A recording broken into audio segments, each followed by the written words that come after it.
Hello and welcome back to a brand new Flip Pick Live show, Sunday night edition. How are you guys doing? I hope you had a glorious, magical, and mystical 4th of July. I hope you blew some things up, lit yourself on fire, and caused a little bit of property damage. But nevertheless, tonight we're talking about some movie news and a few movies that I saw over the last couple weeks. Has it been a couple weeks? It's been like 1 week.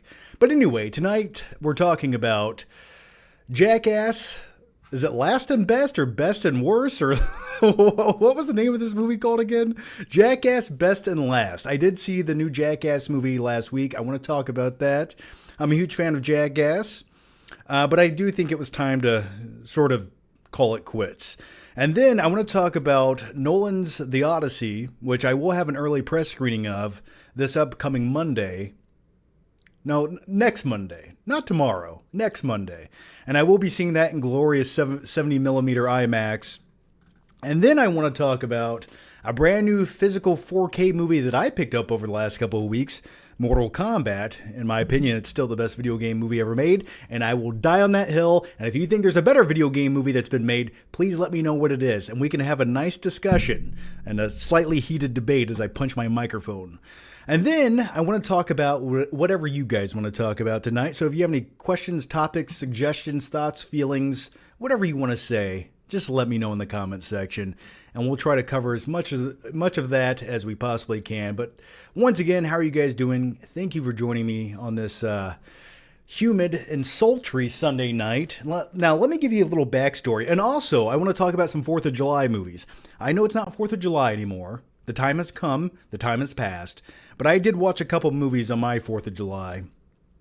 And thank you guys for, I hope you enjoy the AI slop thumbnail of tonight. Now, I want you to know, I made 60% of that thumbnail in Photoshop, as I've made all of my thumbnails in Photoshop for the last 15 plus years. But unfortunately, sometimes time is of the essence, and I just didn't have enough time to do everything I wanted. So I got the layout of the thumbnail pretty much where I wanted it, and I was like, I need some contrast, and I need some text on this screen, and I didn't have enough time to do that shit tonight, so thank you, AI. But I will let you know, 99% of thumbnails you see on YouTube are all AI generated to some degree. Also, the one thing that YouTube started doing with thumbnails is they start generating AI thumbnails for you once the video is uploaded, which is really... I didn't even know that feature existed until like the other day. Some of them look crazy and bizarre, but you know, I'm at a point in my life where some days I don't have an hour and a half to give to a thumbnail on a live stream. You know, I don't. As long as it covers everything I need and it's got my stupid face on it, I think that's sufficient. You know. Anyway, let's continue on here. We got everybody in here. We got. Throw up 413, immaculate hair, Johnny. Well, thank you for this. You like the do? Actually, I need a haircut. It's getting really long, and I don't like it whatsoever. And I will let you know this. Until today, last week I started to get an eye infection, and I actually went to the hospital Thursday morning because my eye, I look like Rocky Balboa, man. I look like Rocky Balboa after the first movie, after he gets his shit knocked in by Apollo Creed and his eyes all swollen. My eye resembled that. It also looked like Matthew Broderick from the movie Election. I'll show you. Election, Matthew Broderick, swollen eye. I'll show you what I'm talking about here. Yeah, here we go. This is what we need. This is what we need, and this is what we want. Oh, hang on.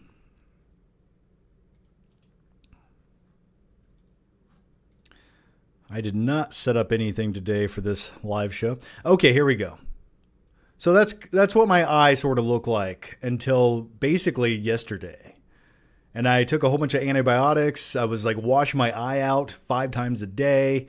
So it's looking much better now. So I don't look like a complete sideshow freak, though I do sort of still resemble one.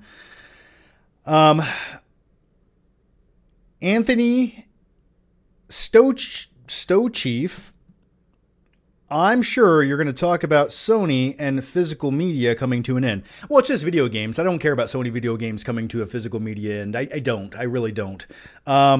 Now, physical movies, eventually they're going to announce that, and probably most studios will. Now that does affect me as far as like physical video game copies of new games. I haven't bought a new video game in like 8 years. I don't buy video games really, to be honest with you.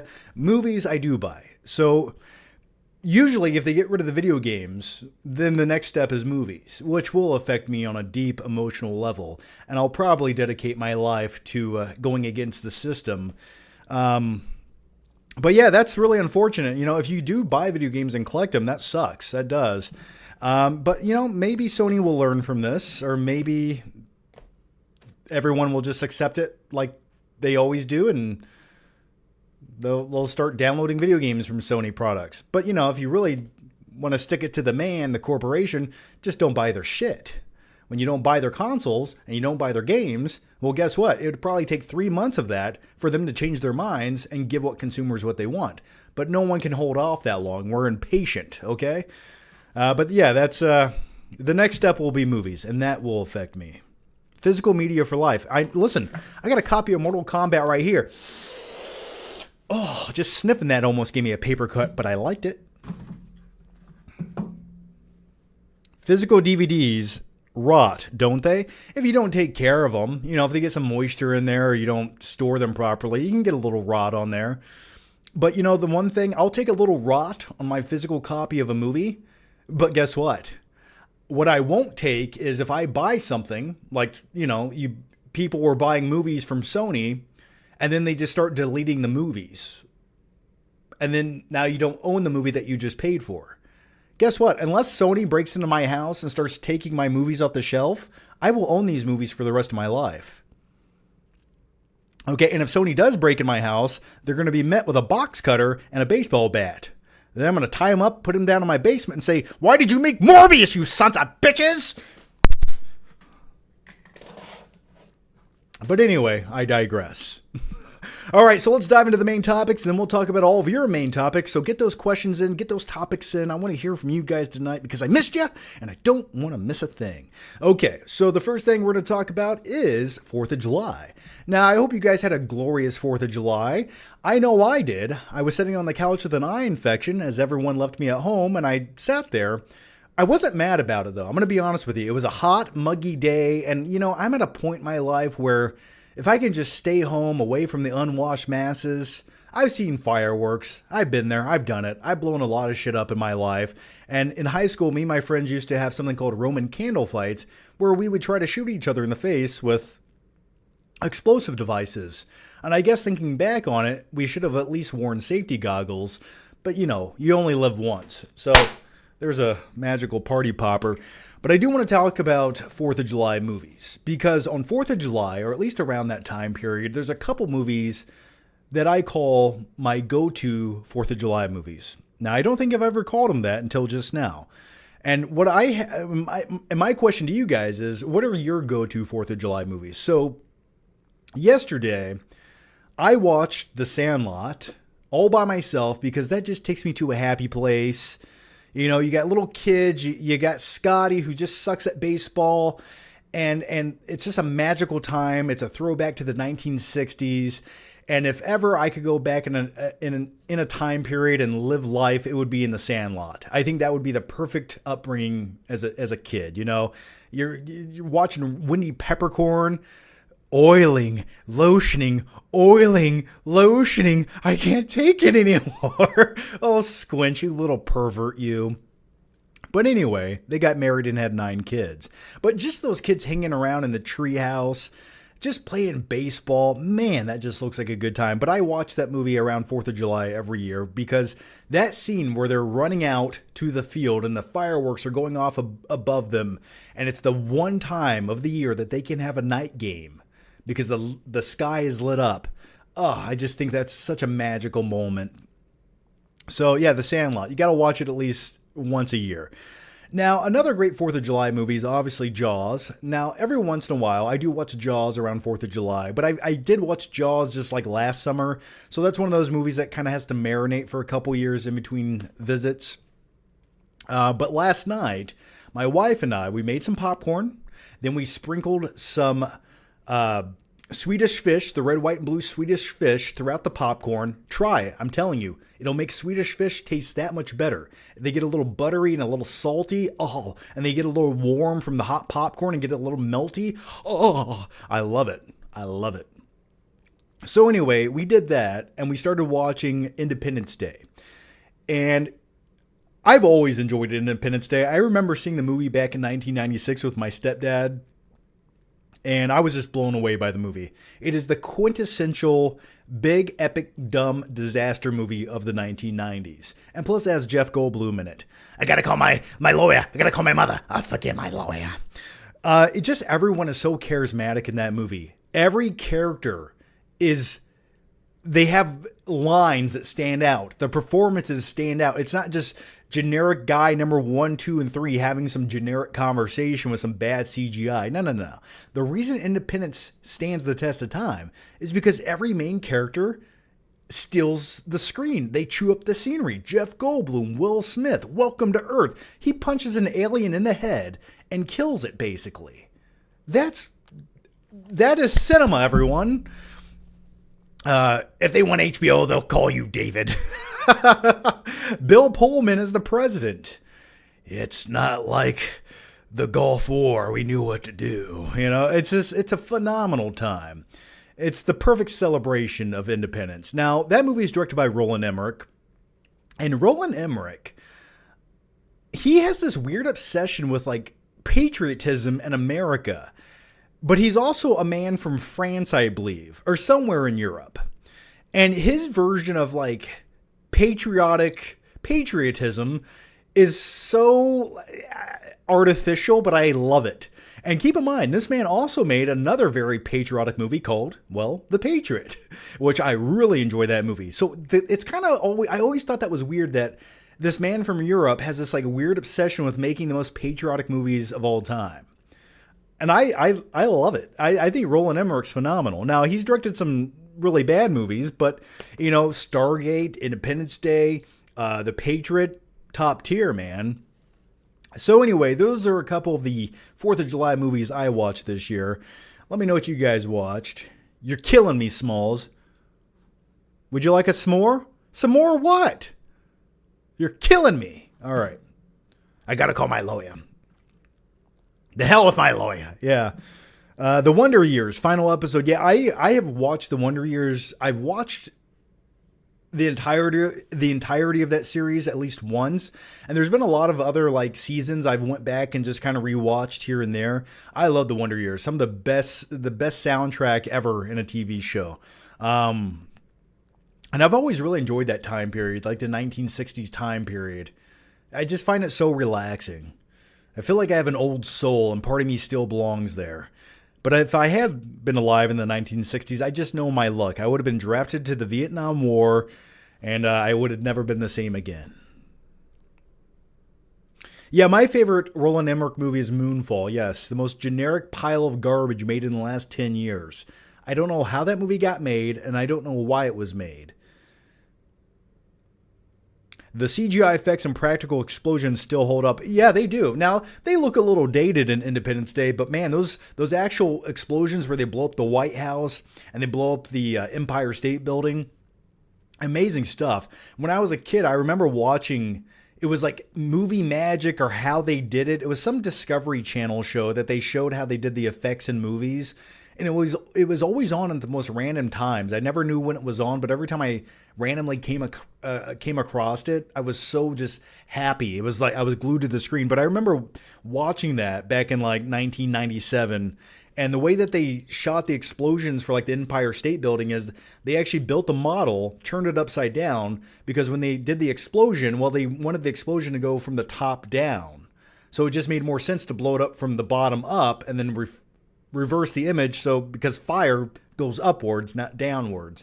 And just little things like that. You gotta appreciate it. I did not like White House Down. I did not. I have a review for White House Down. I actually did a skit in the beginning of that. White House Down. Somebody just reminded me of this. Let's see here. Oh, here it is. Let's watch this skit I made 13 years ago for the movie White House Down. We only have 17 more minutes of YouTube ads to play before this video. Okay, here it is. This is actually, I forgot I made this. Here, I'll show you guys what's going on here, though. All right, here's a skit I made for the movie White House Down. If this isn't patriotic, I don't know what is. Grab your popcorn, enjoy this action-packed scene. Here we go. And sorry, the audio will be playing from my computer speakers.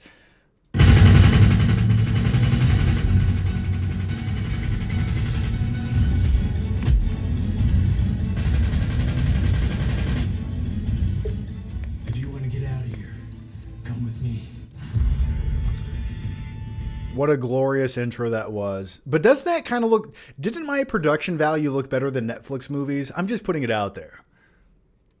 All right, let's keep going. All right, so those are some 4th of July movies. Grown Ups is a good 4th of July movie, Logo Face says. I don't think anyone's ever said that, man.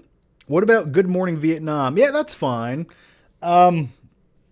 Not a lot of rewatchability for me on it, though. I've seen it once or twice in life.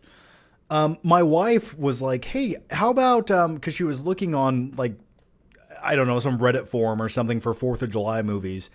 And she's like, have you ever seen the movie Born on 4th of July? And I'm like, listen, I don't know if that's the kind of 4th of July movie you're going to want to watch. Tom Cruise plays a Vietnam veteran coming back from the war who lost his legs. Love it or leave it, Tommy. Love it or leave it. Now, if you've never seen Born on the 4th of July, it's a pretty depressing... It's a good movie, but very depressing. My hair looks crazy, man. What's going on with that? All right. Yeah, pretty good lighting. Thank you for that. Baby YouTube John was a true patriot. I'm still a true patriot. Die Hard 5 was so bad, it absolutely was. Okay. Well, let's see. Anthony says, I always had a soft spot for Godzilla 1998 since it was my favorite movie as a little 5-year-old. Hey, man, I remember back in 1997, because I think Godzilla came out in the summer of 1998. So I remember like the Christmas season leading up to it. I remember the teaser trailer for Godzilla 1998. And the teaser trailer looked kind of cool. And then I watched the movie as a kid, and even then I thought, man, this is not very good. And I remember buying some of the Godzilla toys, and I don't even know why I did that. Let's check out this quick teaser trailer, though, for Godzilla 1998. Here it is right here. I remember thinking this looked awesome. The teaser trailer, at least.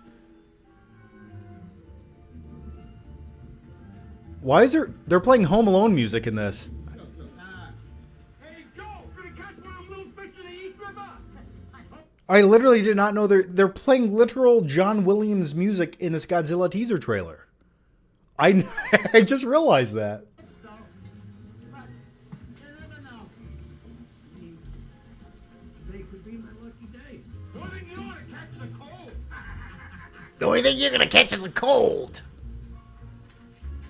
Hold on, Joe. Got a big one, baby. Did somebody add the Home Alone music for this, or was this in the trailer? You want to fight, huh?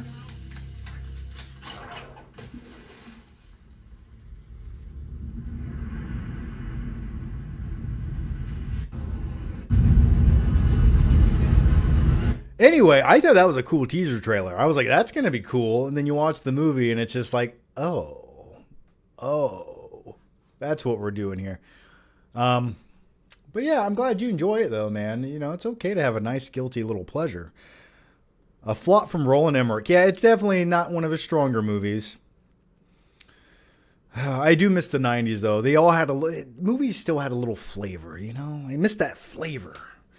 Okay, the next thing I want to talk about tonight on the live show, and the next main topic is going to be, and I keep forgetting the name of the movie. I watched the brand new movie, Jackass, Best and Last. Now, my name's FlickPick. Welcome to Jackass. Let me. I'm a huge fan of Jackass. Always have and always will be. And in high school, I've told you guys this once. I'll tell you again. I had a little crew of friends, basically a whole bunch of little immature douchebags, and we had a little crew called Losers. And we would push each other in shopping carts. We would do really dumb things. Some of it, I'm glad I don't still have the video footage because I think it would technically be somewhat illegal. But anyway, that's what we did occasionally for a couple years on the weekends when we were bored. And I do have some video footage of it. I've shared it before. I can share it again if you really want to see it. But I've been a huge fan of Jackass since 2001 when Jackass aired on MTV. And when it comes to the first Jackass movie from 2002, I loved every second of it. That opening shot where they're playing the epic music and they're coming down the hill in a shopping cart. And then Ryan Dunn eventually sticks a toy car up his ass. I thought that was pure cinema as a kid, and I still appreciate things like that. Yes, I do. And I've seen every single Jackass movie in theaters. Now, the last Jackass movie, Jackass Forever, that came out a couple years ago, I was like, the new cast that they put in that movie and some of the stuff they were doing just felt sort of disingenuous to me. But, and then the fact that Bam Margera didn't come back for the last couple of movies because he had some issues, that kind of just killed the vibe for me. And with this newest movie, Jackass Best and Last, they basically, half the movie is just showing clips that you've already seen, or maybe some extended takes on certain things, or maybe a few clips that haven't really made the mainstream spotlight. Like the way that the movie opens up is there's a clip in there, but I've seen it because it was released in some underground videos from Johnny Knoxville before he was Johnny Knoxville. And he's basically taking a revolver and he's wearing a bulletproof vest, and he's like playing a game of Russian roulette. And that was like the first clip that they showed in the new Jackass movie. So I guess that was kind of cool to see in the movie. I've seen that clip before, though. I think I downloaded it off like LimeWire 10 years ago or something. I don't know. But I've seen it before. And some of the new stuff that they had in the movie I thought was okay. But basically, it's just a rehash of clips you've already seen with a few new things along the way. But it's always nice to revisit the Jackass crew, But, as far as this being like the last time, I think it makes the most sense. Like Johnny Knoxville even said, he's like, listen, I can't take another concussion. I'm done. So like the stunts can only be so extreme at this point. But I thought it was fine. It was a decent send off. Now, did I want a little bit more? Yeah. Did I think this like justified seeing it in theaters? Some of it, at one point there is a robot fingering Steve-O's asshole, and it's using peanut butter as lubricant.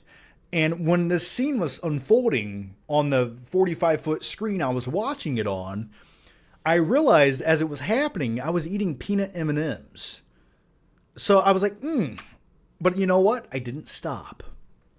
So that was utterly disgusting, but I appreciated it. And, but nevertheless, I thought it was fine. It's definitely one of those movies you could probably just watch it at home on a rainy day on some streaming service or something. I don't think I'll ever go back and revisit it. But, one thing I do revisit quite often when I want that nostalgia rush is I go back and watch the original CKY videos, CKY2K, that came out in the early 2000s. And those were basically the original incarnations of what Jackass later became. But those come from Bam Margera. And those are definitely unfiltered, kind of like underground skateboarding videos.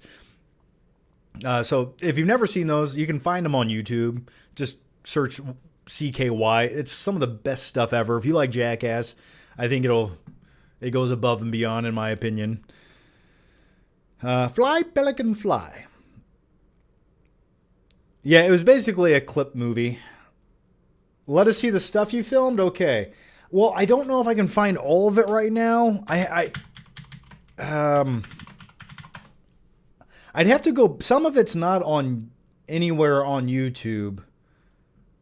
I think I showed this clip on the last live show, but I'll show you guys again. I'll show you guys this clip here. Here's a quick backstory about myself. Maybe you never. I had a knock-up Okay, here we go. Here we go. I'll show you this clip again. Okay, let me pull up what we're talking about here. Here we go. Okay, so this episode I think made it to public access in 2000 and maybe 2003. I think this was on public access one time. And this was in the days before you could just upload things to the internet. Like there was maybe a website or two, but like there was no YouTube yet. And it's almost, I think it's for the best that none of this actually exists in its long form format, because I would be canceled. So anyway, let's show. This is just a few clips from it. So here you go. I'll talk over it though. So like I said, it was called Losers. That background's actually a lava lamp in my room. That's my friend Scott jumping off a 16-foot tower. That's me jumping off a shed. This is me. This kid was like 10 years old. And I think like, I don't know if like that was legal, but I did suplex him.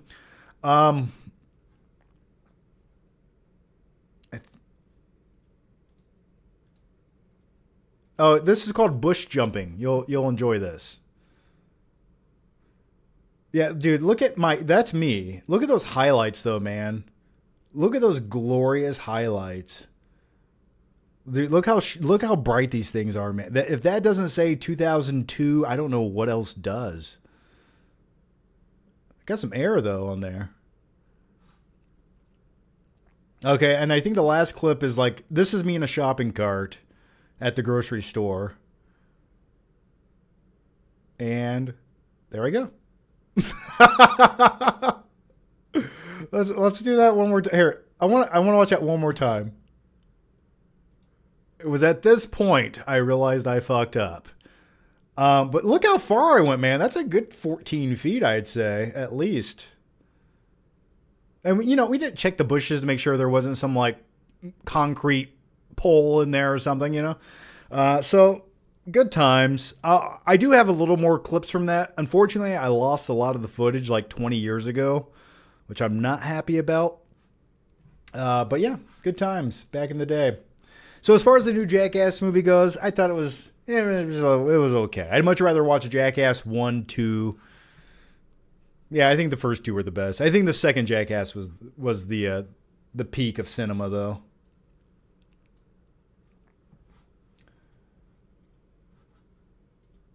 Okay. Nothing will ever top Jackass 2. I agree with you, man. Jackass 2 was the best. You could have gone viral. Maybe I could have. Okay. All right, guys. And I think the last topic, I got two more things I want to talk about today. Just very briefly with you guys.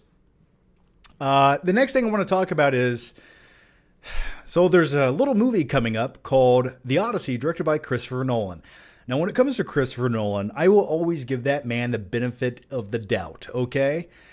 I love a majority of his movies. There's some movies along the way that I thought were fine, you know, but nevertheless, even if there's a movie I don't love from Nolan, Tenet, I still can appreciate and respect the technical aspects and the craftsmanship that he puts into it, okay? So when it comes to The Odyssey and this genre, a sword and sandals flick, which I don't feel like we get enough of from Hollywood, but the fact we are getting one from master film director and creator Christopher Nolan, that gets me excited. You know, movies like Troy, I love things like that. I love an immersive experience back into ancient times, 2,000 years ago. I love that kind of stuff. And you throw some brutality in it, a little bit of heartfelt drama, and the landscapes, the immersion, the score, the music, the epicness. Oh, you sack of wine. I love it. So suffice it to say, I'm looking forward to Christopher Nolan's The Odyssey. But I do have some reservations, and maybe this movie might not meet all of my expectations, because I do have high expectations, especially when it comes to Nolan in a huge epic. And this is based on Homer's poem, The Odyssey. So it is, sorry, this lagged out here. It is ancient Greek mythology brought to the big screen. So I do think there's a little room for an interpretation, if you will. You can switch things up a little bit. It's not like it's based on the exact historical facts, because they don't actually, there is no historical facts, right? But I would like something that is as similar to the poem and does it justice. That's really what I'm looking forward to here. Now, with this brand new trailer that was released on YouTube the other day, I believe it's the most disliked movie trailer of all time. I believe it broke the record for that just recently.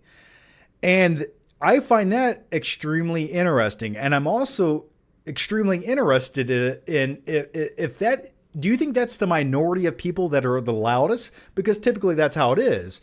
Or do you think that a majority of fans looking forward to this movie have a little disdain for it because maybe, just maybe, they're switching things up for the sake of switching things up that just might ruin that immersion factor? Okay? And sometimes, based on casting choices, it doesn't matter if that's a good actress or a good actor. You have to cast actors that are appropriate for the roles that they are playing.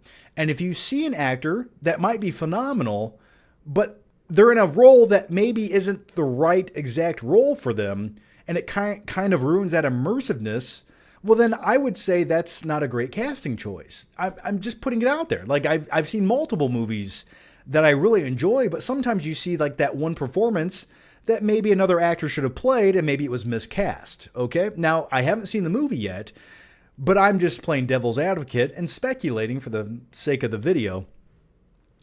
But, you know, the movie does star Elliot Page, and there was a rumor going around that Elliot Page would be playing Achilles, which I believe that rumor has been put to sleep because he is playing another character in the movie, I think.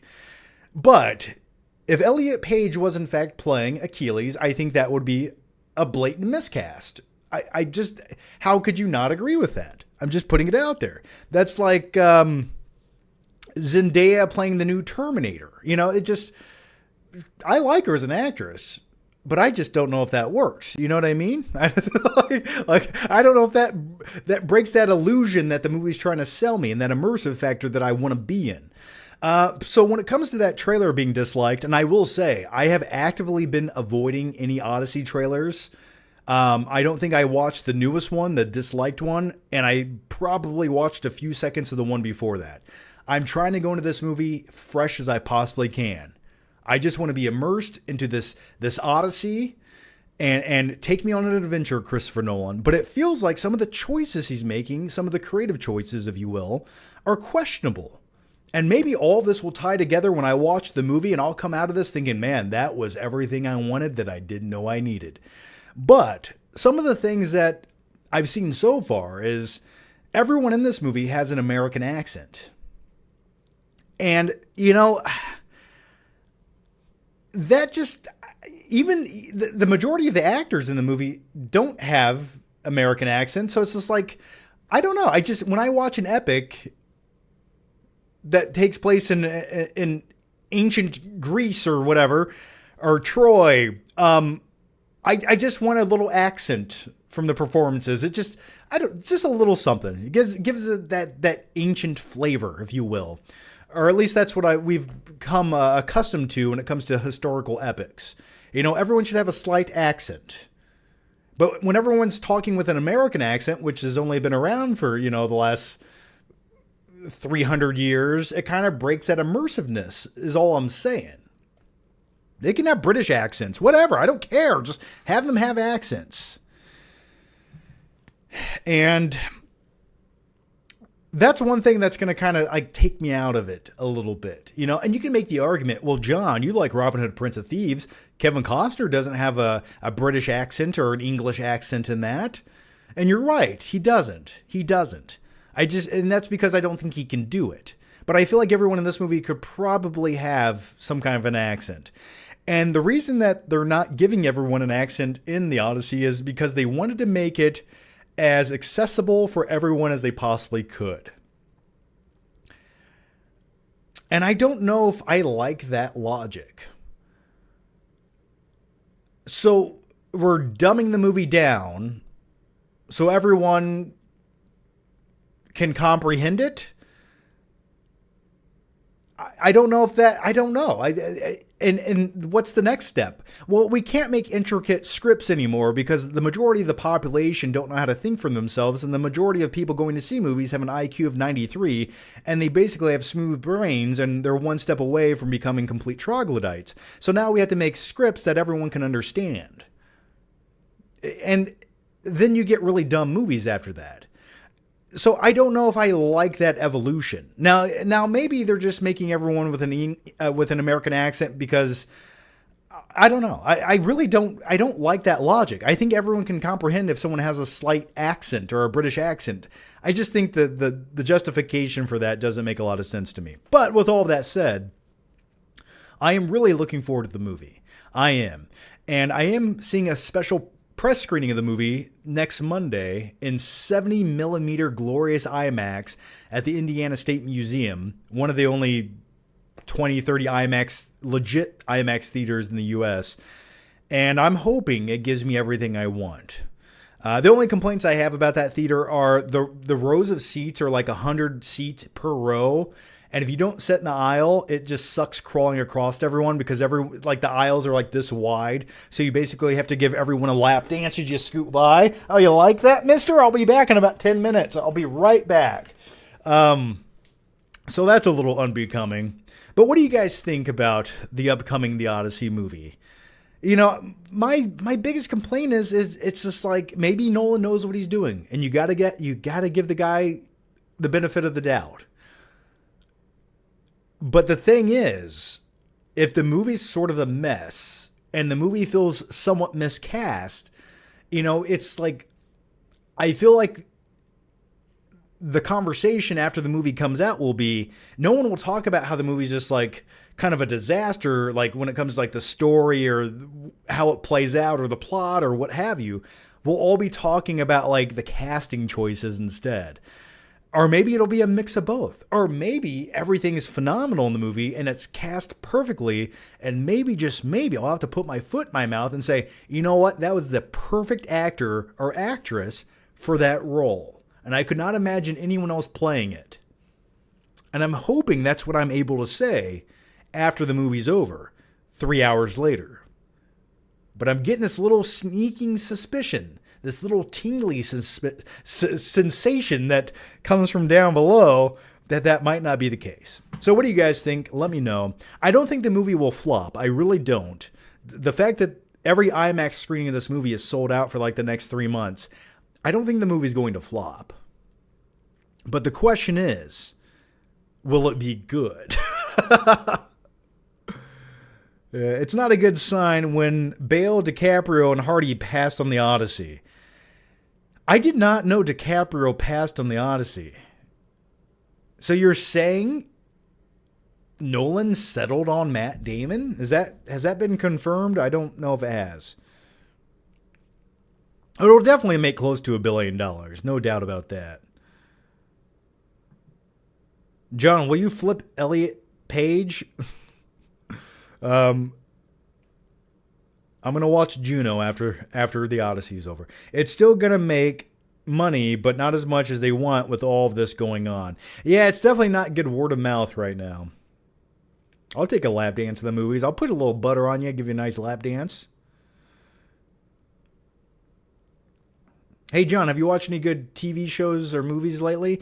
I talked about the movies I've been watching. I do want to watch that new show from the Duffer Bros. It's on Netflix about a retirement home. We have not gotten a chance to watch it yet, but that's the next thing we're going to watch. Oh yeah, Travis Scott's in the movie. I forgot about that. I completely forgot Travis Scott was even in the movie. Does that add anything? I don't care what movie it is. I don't care if it was like a movie that Travis Scott should be in. That would not be a selling point to me. If it was a biopic about Travis Scott's life and he was the star, I think that would be a miscast. We will have to wait and see. I just don't want these performances to take away from the movie.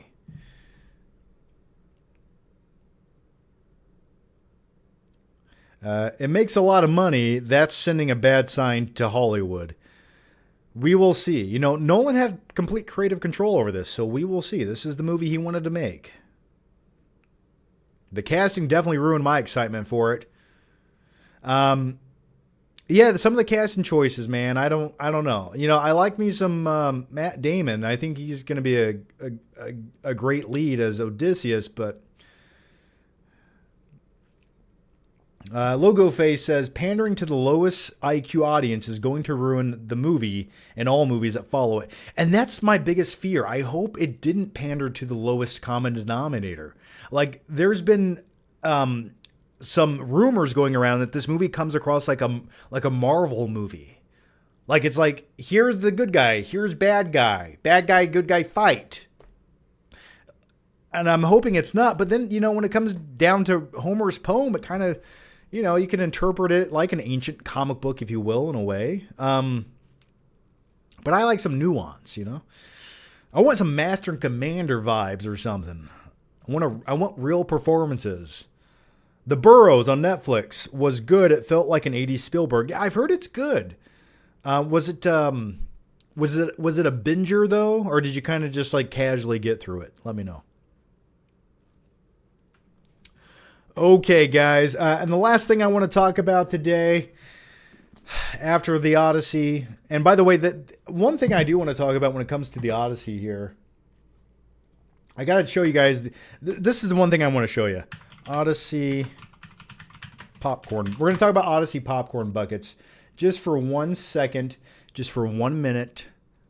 Okay? All right, here we go. So here's this Odyssey popcorn bucket.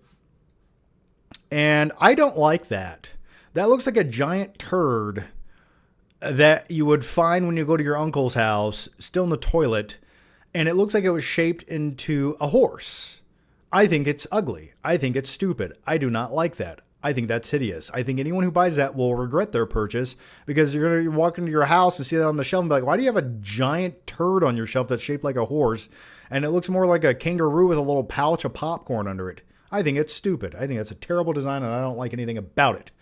The next thing I wanted to show you when it comes to the Odyssey and popcorn buckets is this IMAX camera, which I do think is kind of cool. Like, I think that's okay. I don't know if I would need to buy that to put on my shelf because it looks just like two recycled plastic containers that they glued together and said, oh, this kind of looks like an IMAX camera here. Or somebody will buy this. I think it's cool, though. I just wouldn't buy it. So those are my thoughts on the Odyssey popcorn buckets. I don't know, man. I don't know. I just feel like maybe they could have had this, like, the Cyclops in there or something cooler, man. Something that screams Greek mythology. I got a turd horse and two white boxes that, I don't know. I don't know. Somewhat disappointing. But real quick, let's talk about this release from Arrow Video. It's Mortal Kombat. Finish him! This came out a couple weeks ago, and I did not get a chance to talk about it. Actually, I think it got lost in the mail and just showed up at my house the other day. But anyway, this comes from Arrow Video. I'm a huge fan of Arrow Video. I think they put out some of the best physical media releases that just titillates my senses and makes me happy to be a guy who buys physical media. And if you're not buying physical media, well, now is the time, because eventually these corporations will take this away from you, and then they'll start deleting it off your hard drives. They'll start deleting it off streaming services. I don't know about you, but every time I go to watch a movie that should be streaming somewhere, you're like, this movie came out 20 years ago. It's streamed on every single platform for the last 5 years, but every time I go to watch it, I got to pay $3.95 on Amazon Prime. But anyway, my point is, Mortal Kombat, I think, is arguably the best video game movie ever made from 1995. I still think it holds up, and if anything, the longer that the time period has went on with movies like Mortal Kombat, the more I appreciate it, because every character is charismatic. The movie has flavor. It was shot on film. It has a great score, great soundtrack that just makes you pumped up every time you watch it. The opening credits to Mortal Kombat, where they're showing the Mortal Kombat logo spinning around with fire spitting out of it, playing that techno music. Oh my God, I just take off my shirt, do scissor kicks around the house, and cover myself in baby oil. Then I take ice cubes out of the freezer and throw them at the wall and pretend like I'm Sub-Zero. Yes, I used to do that when I was a kid. But anyway, did my parents get mad at me for getting rid of the ice cubes? Yes. But I told them, I was like, they're just ice cubes. You put more water in the tray and then you freeze it. Like, we can do this again. But anyway, I digress. My point is, this is an awesome release. And I love Mortal Kombat. I always have. It's like one of my go-to movies from my childhood. And it just always makes me happy when I watch it. Now, unfortunately, this does come with Mortal Kombat Annihilation, which I think is probably one of the worst sequels and maybe the worst video game movie ever made. But it's in here. And I'm okay with that. But this release from Arrow Video, it comes with a slipcover, and then here's the inside case of it, and then you slide the movies out. We'll just check out the good Mortal Kombat movie. Now, one thing I did want to talk about when it comes to this release from Arrow Video is there is like the only artwork that's on this is like the Mortal Kombat logo. But when you look at like the slipcover and everything, like there's nothing, like there's no characters, there's no screenshots from the movie, there's no stills, there's no nothing. And I don't know if this was like a licensing issue. Maybe they could not obtain the rights to share any of the images other than just transfer the movie onto a disc. Because even the main cover, like, dude, like, look, literally, they did not put one person from the movie on this cover. Like, you got Scorpion there, but it's just like you got a couple shadowy guys. Like, it looks cool and all, but I just don't know if they, like, maybe there was some kind of rights issue. They couldn't use the rights of any of the IP on the cover. I don't know. But this does come with a brand new 4K transfer. Both movies do. I've not gotten a chance to watch this yet on 4K. I do want to pop it in at some point. But you open it up, nothing too crazy in there. You got the disc in there. Now, if anyone has watched this on 4K yet, let me know down below. But also, the other cool thing with Arrow releases are they always come with like a poster and a booklet, typically. And with this, even the poster that they provided with this, like, it's not the legit poster from the movie. Oh, actually, I stand corrected. It is. Okay, I just dropped it on the ground. Let me pick it up. Okay, so they gave like here's sort of like the movie cover poster that they included, which is like this is just made for the release on physical media. But here's the legit teaser poster here from the movie, which I love. So that comes in the release right there, which is kind of cool. Also, there's this booklet here, right here. Ooh, look at Katana right there, looking at everybody. Ooh, Katana. I remember watching her for the first time in 1995. Finish her! And then you had, what's her name, Sindel from the Mortal Kombat 3 game. And she was in Annihilation. She's terrible. Now you will die. Just terrible. But anyway, yeah, this has all the characters in it. So maybe they were allowed to do that. Christopher Lambert right there is Raiden. The fate of the world rests in your hands.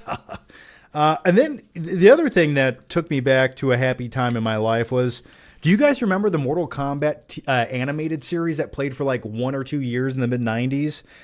They do have a little section dedicated to that. So anyway, I'll definitely read through this the next. What I do is I set this on that shelf right there beside my bathroom, and then this is like good bathroom reading material. I go in there and I read up on it. So kind of a cool release, Definitely a cool movie to have in 4K that I needed. So I'm happy with it. So if you guys haven't picked it up, definitely recommend it from Arrow Video. Yeah, thank you. Yep, the cover was in there. I did reverse it. Okay. I had a crush on Goro, too. He had 4 hands. Imagine. Okay, let's just get out of here. All right. So let's dive into your questions, guys. Thank you. That's all the topics I wanted to talk about today. Now let's talk about whatever you want to talk about. So here it goes. And real quick, I want you guys to know a backstory. I bought a whole bunch of party poppers today for the live stream because I'm not going to leave you hanging. I'm going to give you a little magical blockbuster explosion right to the face. Every super chat, $5 over, gets a party popper. You guys know that. But I had to go to Walmart right before the live show, and I went into Walmart, which I've gotten to a point in my life where Walmart was really cool back when it was open 24 hours a day. And the reason I think I enjoyed Walmart so much, and the reason I showcase it in a lot of my old videos and vlogs, was when you could go into Walmart at like 12 o'clock, 1 o'clock, 3 o'clock in the morning, there was nobody in Walmart. And Walmart was fine. The worst thing about Walmart are the people that you encounter when you go into it. That's the problem with Walmart. And that's why I don't love it as much anymore. But anyway, I went there to buy these party poppers. And literally as I was checking out, it sounded like an alien invasion outside. You just heard, and it was pouring down rain. It was a monsoon rain. Like, it was this big fat raindrop. So one was like a gallon of rain per one raindrop. And I had two choices to make when I was exiting out of Walmart with my purchases. As the old lady asked to look at my receipt, and I said, here it is, not today. I don't know why, I just refused to give in to that. But anyway, I could stand in the lobby with 27 other patrons of Walmart just breathing on me. Or I could go out in the rain and get completely soaked and drenched walking to my car. And that's what I did. By the time I hit my car and loaded in my groceries, which consisted of party poppers, frozen pizza, Gatorades, and some protein-laced Doritos, which are a new thing, which I can't wait to eat after this live show, I was drenched. I had to come home and change and blow dry my hair before this live show. So I just wanted you guys to know that. So let's dive into the questions. Here it goes. I'm looking forward to it. And the first question comes from about an hour ago from Andy Kumar, who says, don't let Lupita Nyong'o hate. She's so sexy hot. I don't have a problem with her as an actress. I think there's a time and a place. My biggest thing is she the right choice and the best choice for the role that she might be playing? That's my only logic. And if there's somebody else who could play the role maybe better, or that would be a better casting choice, then maybe this isn't the best decision, but I haven't seen the movie yet. I could be completely misguided and wrong, and my whole opinion could be skewed. It's all possible. Anything's plausible. All I'm saying is, it's definitely not the casting choice I think anyone would have imagined if you had a list of 10,000 actresses. But hey, maybe it'll be really good in the movie, but only time will tell. And I will see the movie. I am seeing it next Monday, and I will talk all about it with you guys. I might do like a special live show like on Tuesday or something after I watch the movie. And we'll talk all about it. I'll put out a first reaction video after I watch it as well. So listen, if it sucks, I promise you I will be the first one to tell you. And if it's great, I promise you I will be the first one to tell you. Or at least one of the first ones to tell you. I don't know. It's hard to be the first one anymore when it comes to social media. Okay, but thanks for the question. And the next one comes from Daniel Green 61. How's it going, Daniel? John, are you excited about Curry Baker's future as a filmmaker? I recommend watching some of his short films on YouTube. Milk and Cereal are my favorites. Yeah, I'm not familiar with anything he's done besides Obsession. And I do think, based on what the guy could do with sort of a micro budget, if you will, and he could make that film that he did and cast these somewhat unknown actresses and actors and get these performances out of them and make a movie that looks like it cost $30 million or something, that to me is like, okay, yeah, that's called talent. You didn't have a lot to work with, or you had a little bit to work with, but you made it look like $1 million. And I think that is phenomenal. So I'm looking forward to whatever he directs next. Now, the rumors are that he might make it a Texas Chainsaw Massacre movie, which, if that guy makes a Texas Chainsaw Massacre movie, that will be one of my most anticipated movies of the year. Yeah. So, and I love me some Texas Chainsaw Massacre. I love the 2003, 2004 remake of Texas Chainsaw Massacre with Jessica Biel. Oh, I love that movie. I think that is one of the most underrated horror movies of all time. And I think it's one of the best horror movie remakes ever made. That and The Ring, in my opinion, are like two of the best Hollywood remakes of any horror movies. But anyway, thanks for the question. You get a party popper. John, what kind of car do you drive? I drive a Mazda CX-30. But I was looking around. I might get like like a pickup truck or something. A lot of things factor on that. I got to save up some money. I got to, get to the right place. But anyway, I want to buy a pickup truck because it would work. It would help with my job. But also, like, I'm always finding myself like I need to put larger things in my car than I have space for. So that would be nice, especially with some, projects I'm working on around the house. It would just make life easier. So anyway, yeah, that's what I drive right now. Sort of like a mid-size SUV. I drive a Cybertruck. You think you're better than me? Listen, man, if I had the means, I'd probably drive a Cybertruck. I think they're kind of cool. All right, let's go to the next one here. And the next one comes from, let's scroll up. Here we go. And thanks for the question, Daniel Green. The next one comes from Carter Lovejoy. How's it going, Carter Lovejoy? Thank you so much for joining me tonight. Have you gotten anything or plan on getting anything from Criterion's 50% off sale this month? Now's the time for you to get their edition of Dazed and Confused on 4K. Well, thanks for the question, Carter Lovejoy. You get a party popper. I have not, and to do that, I would either have to get online or go to Barnes & Noble. And really, I don't know if I want to spend the money to buy Dazed and Confused on 4K Criterion. I do have the Blu-ray edition from Criterion, and the Blu-ray looks pretty good. Don't get me wrong. Would I like the 4K? Yes. But there's nothing that I need to get right now as far as like a Criterion movie goes. And I'll be honest with you, man. Like, Criterion movies are awesome, but I'd rather buy like Arrow video releases. I'm just keeping it real with you. I like Arrow video releases more. I just think they're like, you get more. You get a little more flavor with your movie. It feels like an event. But Criterion movies are awesome. Oh, by the way, I will be doing a special video and unboxing for you guys. The Stranger Things special edition with all the seasons on 4K should be arriving any day now. So I can't wait to unbox that. So we might do that on the next live show if it shows up in time.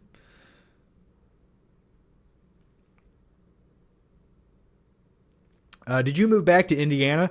Yeah, I moved back to Indiana probably like 4-5 years ago. Where have you been? Where have you been? Have you just not come across my videos in like 5 years? Yeah, I've been back in Indiana for like 5 years now. John's not a Criterion guy. I like Criterion movies if there's a movie I want to buy, but I've never been like, I'm just going to buy every single Criterion movie. This 1940s movie that just happened to have the rights that were so cheap Criterion could buy them and make a Criterion release out of it. I've never been one of those guys.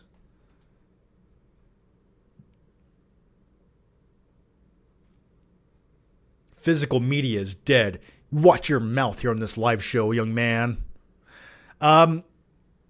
I don't think it's dead. I think a niche audience, I think we're getting more of a niche market for it by all means, but I'm hoping that the physical media releases that we do get are just better than ever. Like, they justify having a physical media release. And if that's the case, then so be it. I'll take it. I'll keep, like, if companies like Arrow Video keep pumping out cool shit like this, that's fine by me. You know, this is better than some just like half-assed Walmart, Warner Brothers release that doesn't have any special features and doesn't even have a slipcover. Like, okay, like, if I'd rather have quality catalog titles at some point like this. But, you know, the truth is, not to be such a downer, isn't everything dead? Everything's dead at this point. Physical media, literature, movies, TV shows. It's all just dying, isn't it? Does anything really matter anymore? I don't know. Let's just keep going. John's a job hopper. What the fuck does that mean? Would you rather be a job hopper or some guy that stays at the same place forever that doesn't appreciate him, doesn't get any raises, that got maxed out 5 years ago? Some young kid comes in and gets more money than you, and you work at a place that no one respects you, you don't like, and your life becomes more miserable by the day.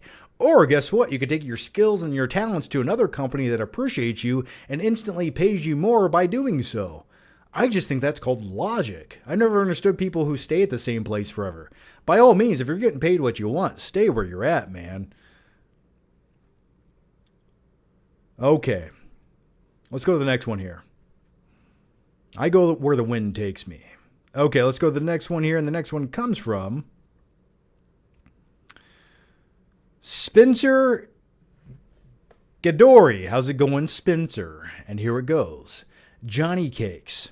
I've been a fan since I was a stupid kid, and now I'm 25, and have always loved your content, man. And remember, Harvey Fierstein from Independence Day is always somewhere watching. Oh my God. I love that, man. I've come to the point in my life where I realize I love old Jewish men. I do. And I don't care how that sounds or how that comes across. I stand by that statement. I love them. Oh, David. I love it. All right. But anyway, man, thank you for watching for so many years. I do appreciate it. And now you're a stupid 25-year-old, and I do appreciate that even more. So thanks, man. Thank you so much. And here's a party popper right to your stupid face.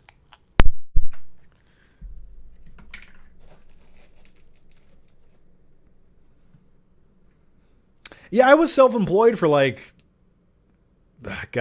from 2014 to 2022, I was self-employed with YouTube. And then one day, I could still do YouTube for a living. I really could. I could do it right now if I really wanted to. The thing is, when I do that, I get to the point where it's no longer fun. And this thing that I love called film and entertainment becomes an obligation, and it's just not healthy for me. It messes me up mentally. I'll keep it real with you. Like, I can do YouTube full time. I could do it tomorrow if I really, really wanted to, but I don't want to. I like doing YouTube as a hobby, and it's a hobby that, pays for itself by all means, but I like doing YouTube when I want to do it. That's so much more fun to me. That's so much more genuine.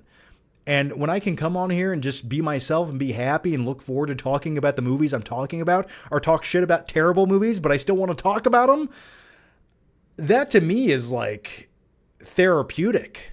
But whenever I have to make content for the sake of making it, just to make enough money to pay my bills, and it becomes stressful, then you start to resent it, which I know a lot of people that I'm very close with on YouTube have gotten to that point and gotten close to it. Not all of them, but some of them. It's just not healthy. So, I like breaking it up by doing something else that's completely different. I like that separation. And mentally, you can compartmentalize it much more, and there's less stress in life. So yeah, somebody asked me why I don't do YouTube anytime or full time anymore, and that's why.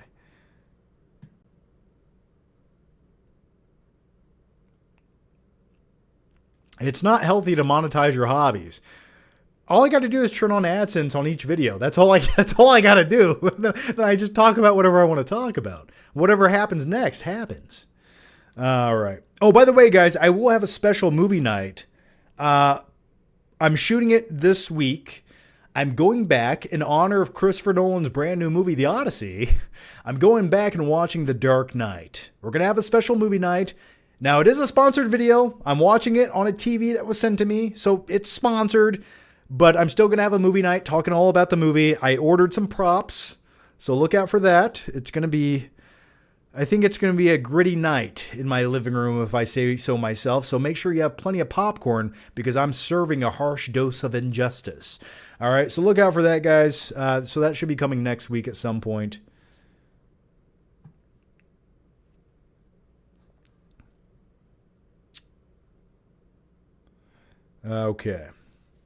Okay, the next one comes from... Oh, and by the way, thank you so much, Spencer. Thank you so much again. Okay, Butch Scissor Legs, how's it going, Butch? Says, what's a movie everybody else hates but you like? I mean, I think even my guilty pleasures still have some kind of a niche following, don't they? Like Waterworld, I really appreciate. I still think a lot of people find pleasure in Waterworld, don't they? Or does no one like Waterworld? Let me know.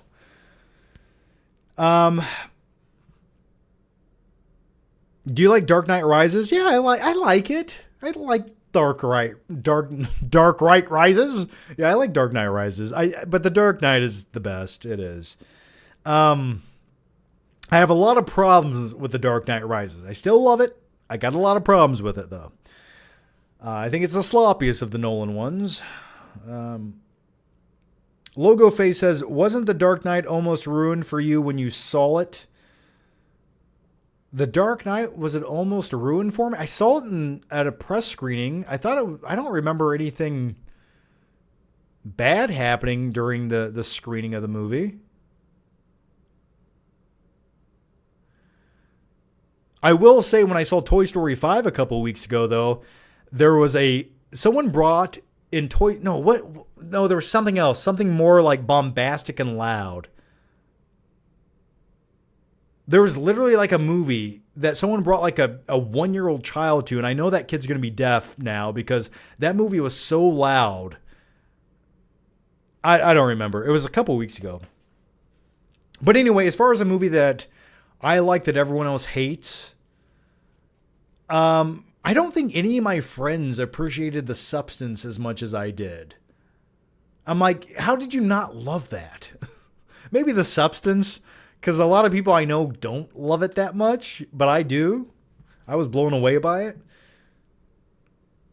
Toy Story 5 was dog shit. I talked all about Toy Story 5 in the last live show. Go check it out. Talked all about that in Supergirl. I was going to talk about Supergirl tonight and how it's sort of becoming a box office bomb, but it's really one of those movies I don't even want to talk about. Like, it makes me tired to even think about it. I watched Death of Robin Hood last weekend. Yeah, I have not watched Death of Robin Hood. I don't really want to. Like, I feel like it's going to start out kind of cool, and then it's going to become this, like, snooze fest by the end of the movie. That's just my assumption.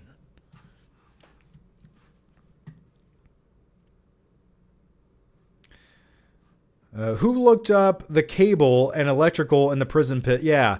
Like, how did no one just walk past that prison pit and throw a rope down there at some point? You know what I mean? All right. And it's got TV down there, too. So there's that. Who's paying the utility bills for this prison pit? That's literally 2 football fields away from, like, a city.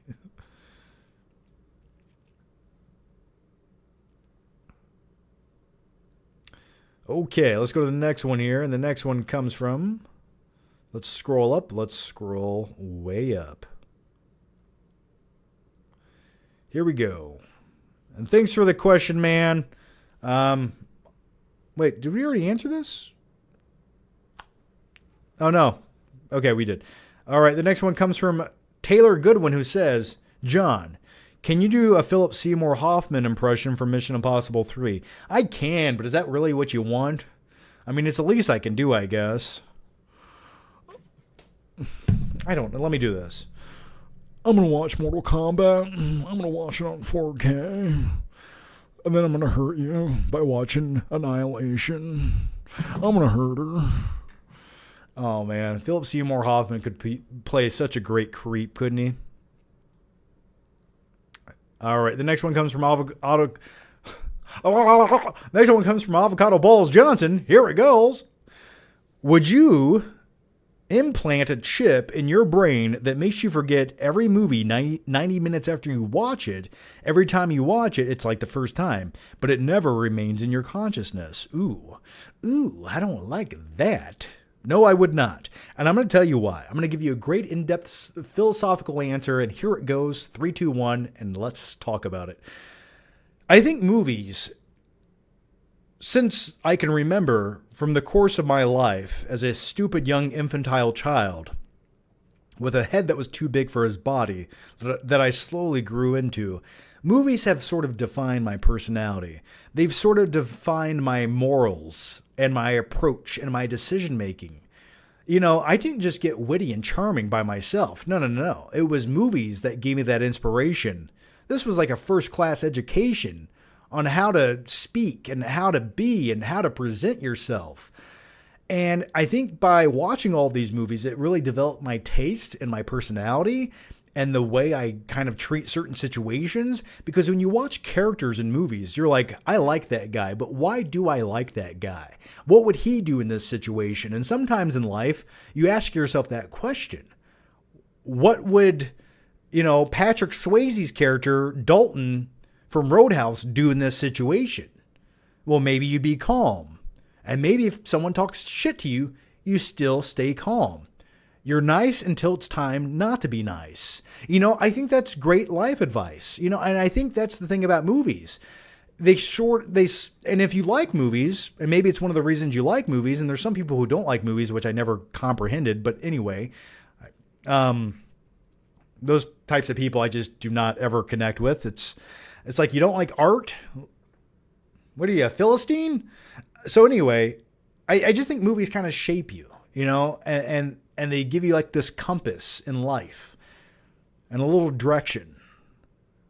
And sometimes they're inspiring, and sometimes they make you feel emotions, and sometimes they open up portals inside of your mind that you didn't even know existed, and you enter that dark, weird, recessed, seedy, damp place for a little bit, and you explore it while watching that movie. And then when it's over, the best thing is, once it's over, the credits start rolling, you get to go back to life. So for me, movies have always been about escapism and about being immersed into the movie I'm watching. Now, would it be cool to kind of go back and revisit some of my favorite movies again for the first time? Oh yeah, don't get me wrong. Like, if I could push a button right now and just like maybe forget Jurassic Park and be able to go back and rewatch it, maybe I would, but then again, everything that, you took from it from the first time you watched it until now, I don't know. Would I be a different person? That's the question you have to ask yourself. And with all that said, I think that was, I think that's enough about that topic. Let's go to the next one.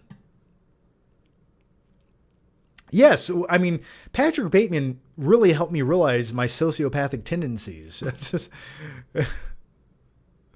Okay. Let's go to the next one before we kill a prostitute with a chainsaw. The next one comes from Butch Scissorlegs, who says, and by the way, thanks for the question, Avocado Balls Johnson. Butch Scissorlegs back again says, when I met John Campea last year at a fan meetup in Phoenix, a woman believed he was a cult leader, and a woman asked if I was one of his members. Laugh out loud. Did you say yes? I think if it was up to John Campea, he would be a cult leader. I'm just kidding. He seems like a really nice Canadian. And for our next main topic, no. Let me talk about this. Now listen here. That's cool, man. Was it fun, the meetup? All right. Well, thanks for the question, Butch Scissorlegs. And hey, you went there. You are in that cult now. I'm sorry. Campea's fingers creep me out. I've never paid attention to his fingers. What's going on? Somebody enlighten me on that. Happy 5th of July, everybody. All right. All right. The next one comes from Lee B. Films, who says, what's your favorite non-DC or Marvel comic book movie? Mine is Scott Pilgrim and Kick-Ass. Yeah, man, I'm a huge fan of... I like Scott Pilgrim. I don't love it. I think some of it gets a little repetitive. Some of the fights, like... I think, like, the fight with Chris Evans and the stuntman thing was kind of cool. But outside of that, like, I didn't really like any of the other, like, action scenes in the movie that much. I do like the movie, though. Kick-Ass was phenomenal. I remember seeing that in theaters like 4 times, bought the Blu-ray day one, went home, watched it. I had Kick-Ass posters in my basement. Yeah, if I had to pick like a non-Marvel DC movie, I think we could go with Kick-Ass.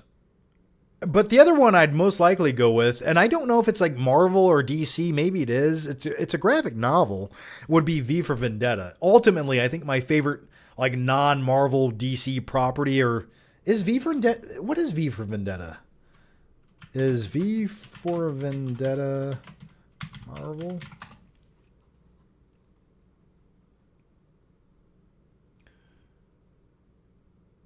Yeah, it's just a Paramount movie based on a graphic novel, right?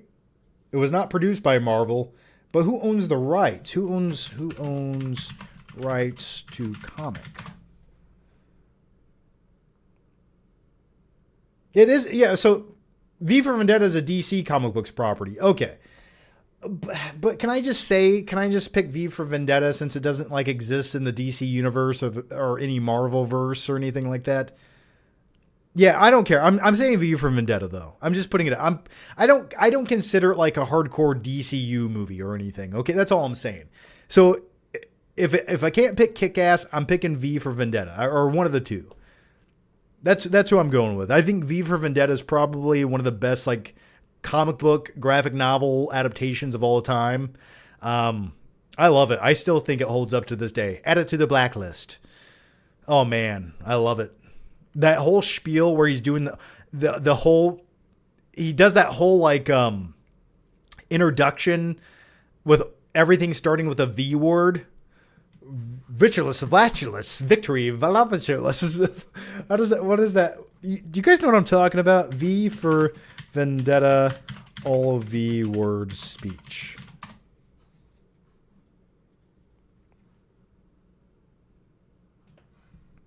Oh my God.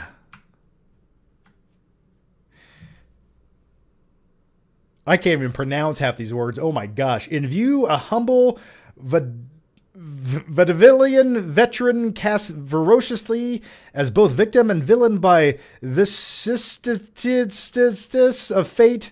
The visage, no mere veneer of vanity, is vestige of the vox pop. Oh god damn. Okay, I can't even. Now vacant, vanished, however, Valerius visitation of. I can't. Okay, that's all I can find. I think I just had a stroke. But anyway, V for Natalie Portman in that movie. Oh, top tier. Shave her head and put her in a prison cell. That's fine by me. Okay, let's go to the next one here.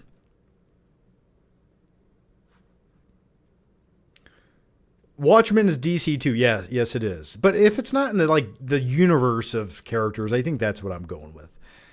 All right, thanks for the question, man. And thank you, Libby Films.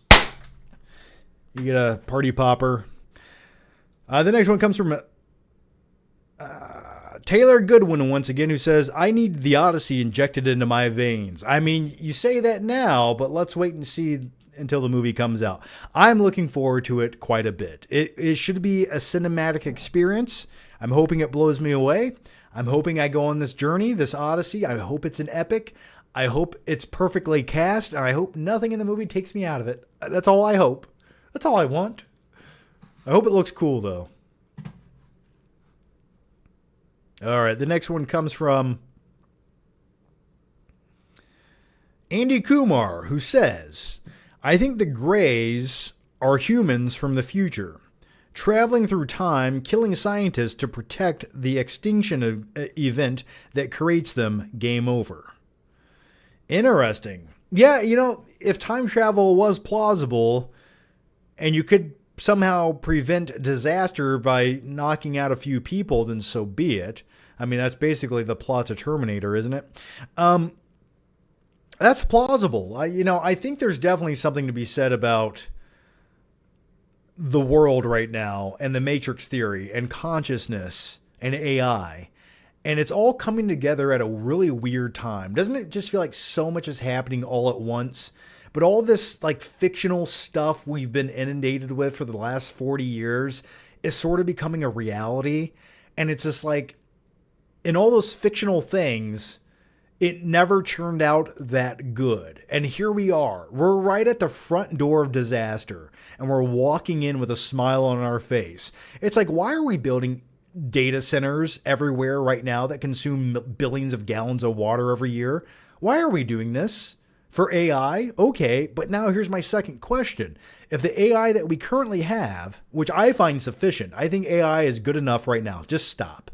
Just stop what you're doing. It's good. It does everything you need. If we can sustain that amount of data right now with what we have and the infrastructure that we have, then that's good enough. Why are we building more data centers? Because eventually it's just going to turn out bad. It's just going to be bad. It's just more surveillance. And if someone with the wrong intentions gets their hands on AI, then the world is their oyster. There's nothing that can stop them. They can do everything. So it's just like we're building this tool that can eventually and will be used for like the worst intentions possible. And it's just what's going to happen. It might take 5, 10, 20 years, but it's going to happen at an exponential rate. And it's really scary. It's kind of weird, isn't it? It's just like we're right here on the cusp of it all. We're witnessing the end. And that's how I feel. So with all that said, thank you for the question. Let's keep going. They're watching us. Oh, and by the way, you get a party popper, an AI party popper to your face. All right. The next one comes from. Oh, sorry. Yeah. Claudio Rogajon, how's it going, buddy? It's not a live show unless Claudio shows up, and here it goes. You've aged well, John. Well, thank you for that. I'm 39 years old, all right? Sometimes people think I'm like 30 years old. I get that sometimes.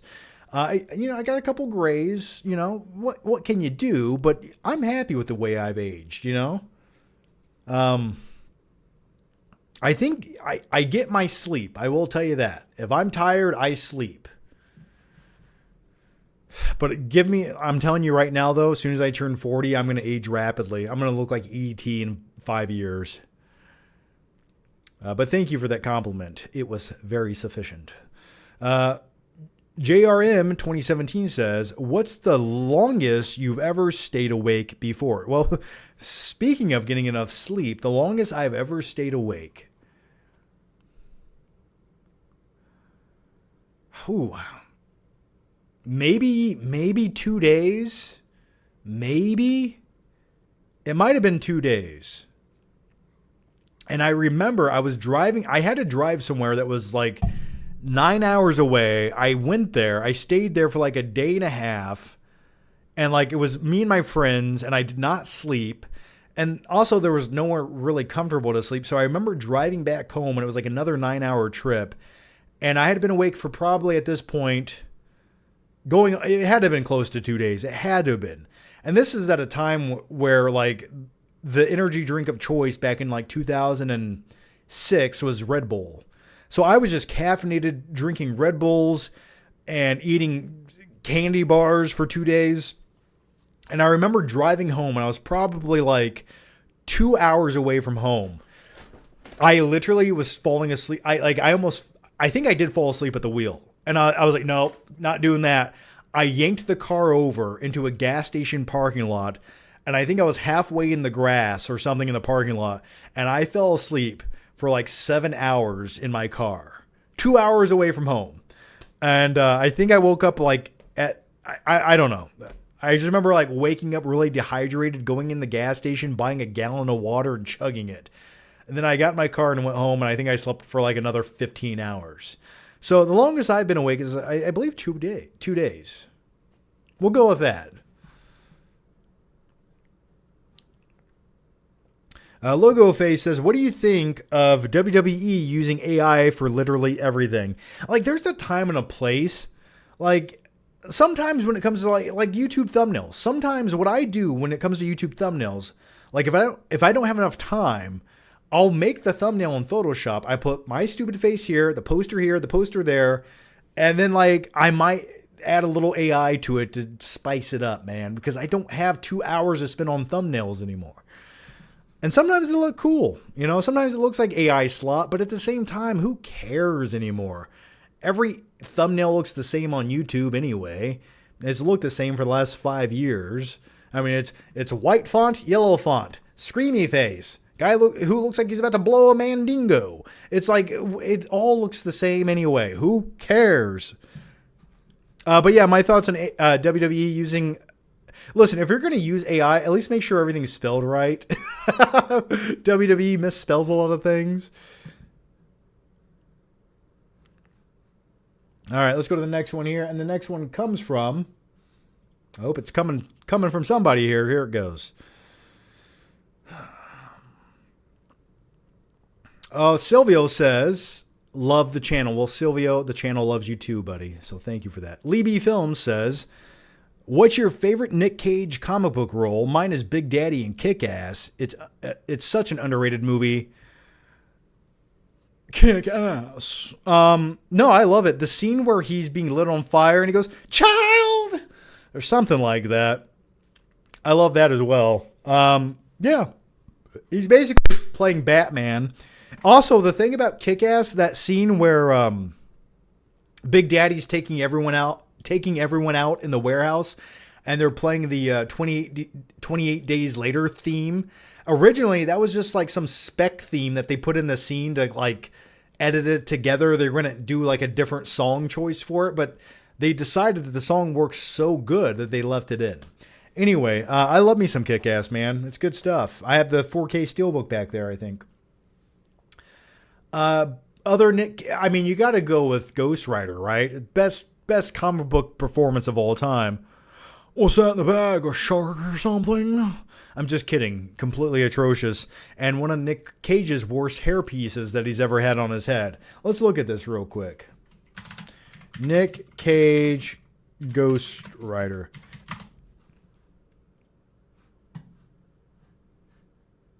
Oh, Jesus. Look at this hairpiece, man. Look at that hairpiece. Look at that right there. Ugh. I like that, though. I like that.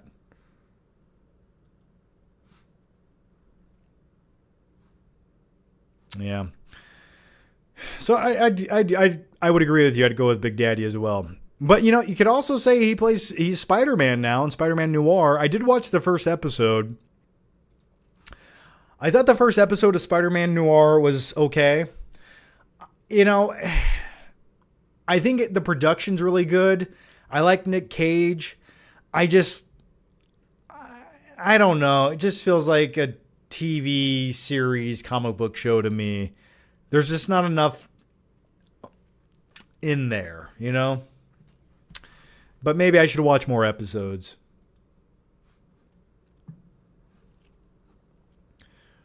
I'm a little wired. All right. Jason Nelson says, John, have you met Adam Does Movies? He's a fun dude. I have not met Adam Does Movies. He seems like a nice guy. I've seen some of his stuff in the past. You know, I've never met him though. So yeah, there's that. Yeah, there's that. Yeah, what else do you want me to say about that? I have not met him. But you know who Adam Does Movies looks like to me, though? You guys can show him this if you want. I've been meaning to... SNL movie.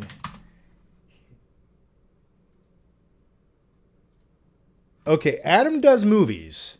And if he's watching right now, and I feel like he does occasionally, I'm just putting it out there. He looks just like this guy right here who was in the SNL movie. Doesn't he? Doesn't that look like Adam Does Movies? Doesn't that look like Adam Does Movies? Look, I'll show you Adam.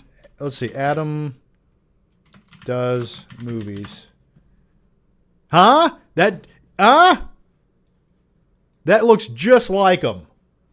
Just like him. There's Adam Does Movies. Okay.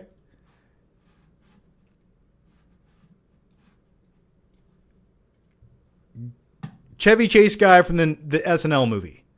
Identical. Anyway, I thought I'd share that with everybody.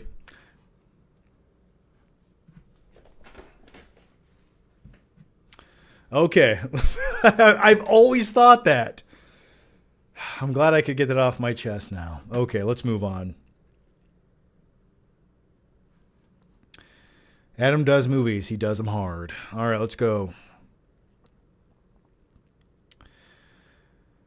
Skylar Wheelock says, what's a movie that surprised you when it was revealed that it was rated R and you thought it would be PG-13? I'll start with Batman v Superman. Well, Batman v Superman was PG-13. Are you talking about the director's cut? I guess the director's cut had some made-up R rating for like a little bit of CGI blood splatter on two things, didn't it? I don't know. That's a good question. Movies that shouldn't be rated R. But my biggest problem is when movies are PG-13, but they should be rated R. That's been my biggest problem. Let's see, Indiana Jones and the Temple of Doom was rated R in 1984, but I think that's the reason that they changed the rating system and we got PG-13. Drag Me to Hell was rated R. Oh, The Impossible about the tsunami was rated R? Or is this... I don't know. This Reddit forum's useless. Useless junk. Anyway, that's a... John, what are your thoughts on the werewolf trailer? I think that looks like every Robert Eggers trailer ever made. And the biggest question you have to ask yourself is, it'll look awesome, it might be immersive, but will it have anything else? And I know a lot of people love this trailer. I know they do. I kind of watched it. I thought it was fine. I don't know. I'm hoping it's good. I like me some Eggers when he's good. But like I wasn't the hugest fan of Nosferatu. I know it's like the cool thing to say that you loved it, but I didn't. I thought it was like, I loved the technical aspects of it. I loved the way that it looked. I just was hoping for a little more. Toy Story should be rated R. I agree. The crew of Toy Story encounter Andy's mom's toy hiding in the nightstand underneath the Cosmopolitan magazines. It's battery operated, of course. Yeah, but I don't think anything that's like, I get that The Impossible's gory and you have like the leg trauma damage, but I don't think that should be rated R if it's based on historical events. I don't. I think that film should be allowed for everybody. All right. I wanted the Batfleck solo film with Deathstroke. Yeah, that would have been cool, but unfortunately, whenever there's a really good idea that people want, we just don't get that idea. Speaking of R-rated Toy Story, thoughts on Small Soldiers? I like Small Soldiers. It's not the best movie ever made, and it kind of feels like it belongs in 1998. I always thought it was cool. Gorgonite scum. But I like the movie Toy Soldiers more. Do you guys know what the movie Toy Soldiers are? A lot of people have never seen this movie. Okay, here it goes. You guys always ask me, like, John, talk about like a weird movie that nobody watches or has ever seen. Here it is. The movie Toy Soldiers. Let's scroll over. Basically, what happens in this movie is Colombian terrorists overtake this private prep school and hold the kids hostage. It stars Sean Astin, and it's basically about this group of teenage kids that like take back their school, and they go up against this terrorist threat. It's a really good movie. I've always enjoyed it.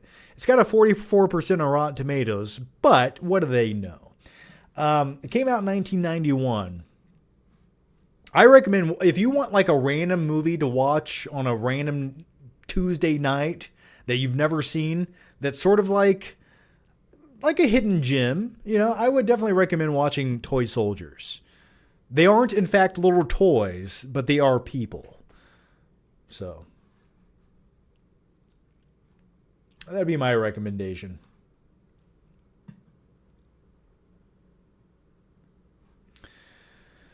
All right. No, Small Soldiers is the one with the action figures that come to life because they put military chips inside of them. Yes, that would be Small Soldiers. All right, let's go to the next one here. And the next one comes from, and by the way, Skylar Wheelock, thanks for the question, man. You get an R-rated party popper to your face. Lee B. Films, how's it going, Lee B. Films? Would you have wanted to see the Green Arrow movie that almost happened? It was called Arrow Escape from Supermax. It's basically Shawshank meets The Raid. It was written by David S. Goyer. Look it up. Oh, I know all about that movie. I remember hanging out on Yahoo movie forums back in 2000 and what was that? 2008, 9, when there was like a lot of rumors going around about that movie, I thought it would have been cool. Like that sounds like the kind of comic book movies we should be getting today. Like tell these character stories, these one-offs. Like just make a really cool story, but if you already have an IP character that you can put into the story, but still tell like an awesome story, do that. Like do what you're doing with Clayface and Joker. Like if you want to make the Shawshank Redemption meets like Escape from Alcatraz with the Green Arrow, yes, please give it to me now. And I think it was going to have vibes of like the movie Face Off, where they're basically underground in that prison environment. But also, I remember they were going to have other DC villains in it, like other characters locked up, like in Arkham or whatever. So I thought that would have been awesome. That sounds like a cool movie. I that's something I would like to watch. Like that's the type of movie that you question, why isn't like HBO Max making these types of movies? If it only, maybe it's only a streaming movie or whatever, but why aren't they making these types of movies? Like you have the IP, like do that. Or Netflix, when they make these $200 million Netflix movies that are instantly disposable, written by ChatGPT, starring A-list actors saying generic dialogue that no one's going to remember the next day, shot on the most digital, plain-looking format you can possibly film, where it has no contrast, and all their movies look underlit, even though they have like so much money to spend on them. But it's like they shoot every movie in a room without lights. Like, why aren't they obtaining the rights to these like cool ideas that they could make for $200 million?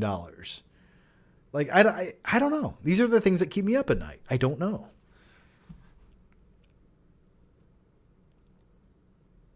I want a Chris Nolan horror movie.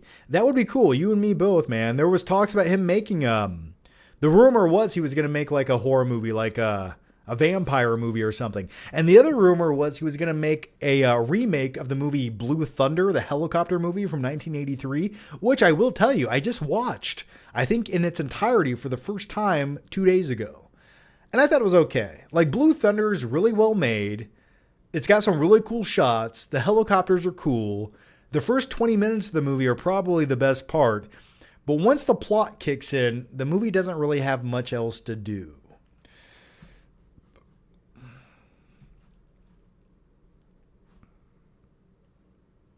But anyway, Libby Films, thank you for the question. Okay, the next one comes from Clever and Neanderthal. Oh, Clever and Neanderthal? Okay. Clever and Neanderthal, here it goes. Have you heard of, or perhaps seen, The Sheep Detectives? I thought it would be a little kids movie, but I loved it. I teared up at the end. Top 5 of 2026 so far. Now listen, I've heard really good things about The Sheep Detective, but here's the thing.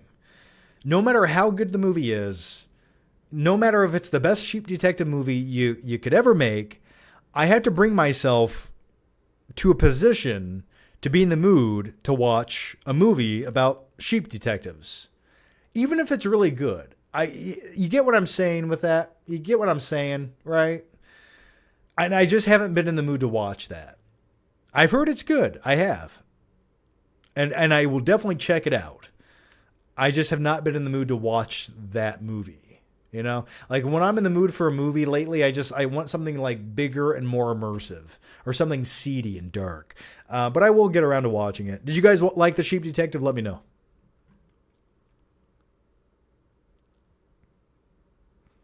Is it on Prime now? Okay. Yeah, well, you know, every movie shows up on Prime 2 minutes later. The way he said Yahoo. How do you say Yahoo? Did I say Yahoo wrong?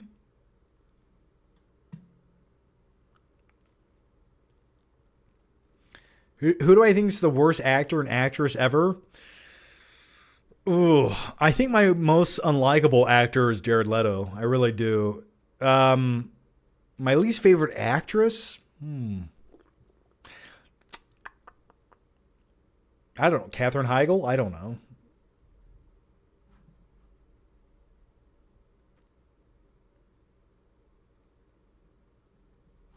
Okay. Someone asked, are the sheep detectives? Okay. The next one comes from, and thanks for the question, Clever Neanderthal. The next one comes from Martin Valyik. How's it going, Martin? I just got home from a Metallica concert in London. The last show of their M72 tour, they kicked so much ass. Have you ever seen them live, Johnny Boy? I have not, man. And I would like to. They were playing at a music festival like 3 hours away from me last year. The only thing is, it was a music festival, and I didn't want to go there and like... It was outside and everyone's going to smell like shit. I just didn't want to do it. And I was like, I don't know. I do want to see Metallica live, but not at like a festival. I just want to see them. But that's awesome. I'm jealous. I would like to see Metallica live. But I hope you had a good time. What was your favorite set that they played?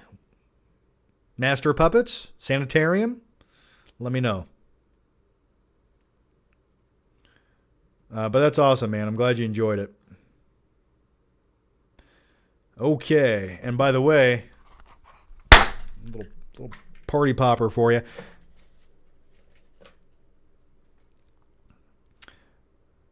Clever Neanderthal back again says, continue the Prisoners ending for us. Hugh dies.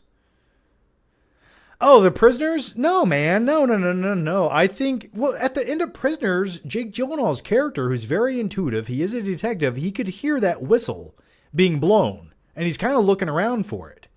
So I think he survived. I do. I like to think Hugh Jackman's character survived at the end of Prisoners. Or at least in my heart, he did. Enter the Sandman is the ultimate Jim song. Oh, absolutely, man. Oh, for whom the bell tolls is the ultimate song for the Jim. Steven Seagal is a terrible actor. Yeah, you're right. He's kind of gross to look at nowadays too. So yeah, Steven Seagal might be the... But here's the thing. Steven Seagal, yes, he's a terrible actor. He is basically a bloated baked potato at this point in his career. And he's basically a mannequin with shoe polish for hair and a shitty little ponytail that pisses me off every time I look at it. But anyway, I still find Jared Leto much more unlikable. Just putting it out there. Okay. Yeah, Gal Gadot. She's, listen, in the right role, she's fine. But she really is a bad actress. Kal-El, no. It's like, how did you get a career in Hollywood? Let's back up and figure out the backstory behind this. All right. The next one comes from Steven V29, who says, hey, John. What's one movie you loved more with age and one movie you loved less with age? Whew, that's a really hard question off the top of my head for you. One movie that I loved more with age. There's definitely certain movies that you appreciate a little bit more with age the older you get. You know, movies like Stand By Me or something like that. I'm trying to think of a movie that I like even more with age. I'll tell you one, Master and Commander. I talk about it all the time, but that was one movie I remember watching. I didn't see it in theaters. I watched it on DVD when it came out on DVD, and I thought, yeah, it's okay. And then I watched it years later, and I was like, oh man, this is like an epic. Like why have I not watched this more? And every time I watch it, I appreciate it more and more for the acting, the immersiveness, the fact that they shot this movie on a boat that looks like it's from 1860 or whatever. It's so immersive and it feels so authentic, and it's such a great story. That's one movie I appreciate more the older I get. What's one movie I appreciate less the older I get? Whew.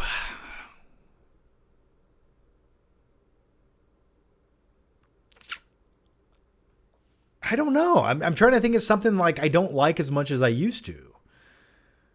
And that's a great question for you guys. And if you guys have something that you guys like more the older you get and something you like less the older you get, please let me know. I'm sure there was a lot of like comedy movies maybe I thought I really liked in the 90s and they're complete dog shit. But I'm really trying to like pinpoint something I thought was really good and realize that it wasn't that good the older I got.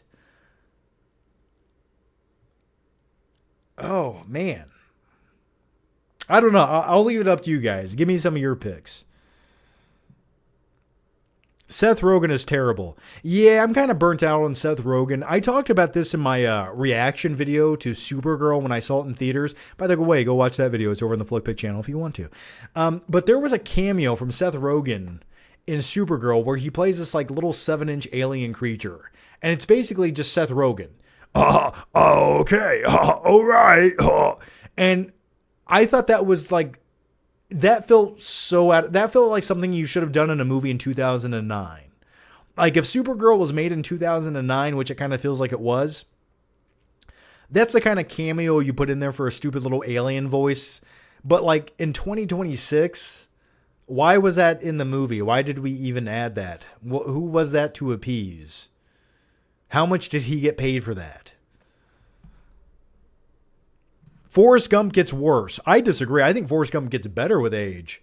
Compare Forrest Gump to any modern day movie that you watched in the last 2 years. I think Forrest Gump will be the better movie. Yeah, The Dark Knight Rises kind of gets worse with age. I'm not going to lie to you. I still like it. There's a lot of cool scenes. But when you look at the movie as a whole and you look at the entire runtime of the movie, yeah, it's got some things wrong with it. So definitely The Dark Knight Rises is one that's kind of like not stood the test of time for me. The Usual Suspects I watched once, and watching it once and not knowing the twist, I was like, I already know the twist. So yeah, it's definitely a movie I could only watch once.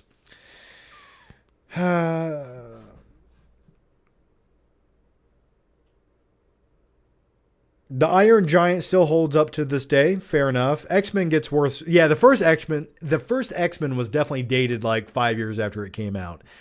Yeah, the first X-Men movie definitely feels like a product of its time. But like X-Men Last Stand, or not X-Men Last Stand, I'm sorry. That's a piece of shit. I'm the Juggernaut, bitch. Are you Elliot Page? Anyway. What was I saying? I'm sorry. Oh, X-Men Days of Future Past I still think that's a pretty good time. So, but the first X-Men movie, yeah. The Hobbit movies get worse and worse as time goes on. Oh, yes. Dude, I thought that I saw those in theaters, and I thought those were just like the most like unappealing, ugly, gross digital movies I had ever seen in my life. And I could not believe my eyes. Like, you go from the magic Peter Jackson's Lord of the Rings trilogy, which is just like immersive and fun and adventurous and heartfelt.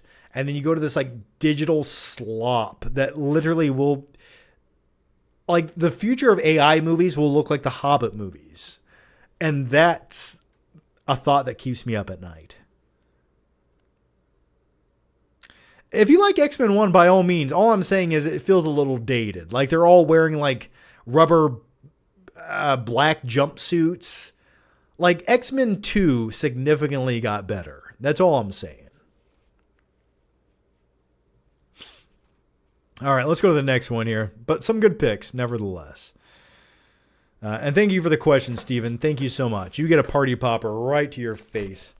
That's a movie that gets better with time. Okay. Taylor Goodwin back again says, John, what about the Red Dawn with Josh Peck for the 4th of July?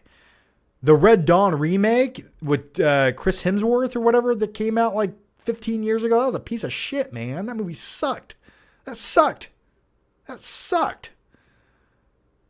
I'd never even liked the original Red Dawn that much with Patrick Swayze. And I'm a huge Patrick Swayze fan.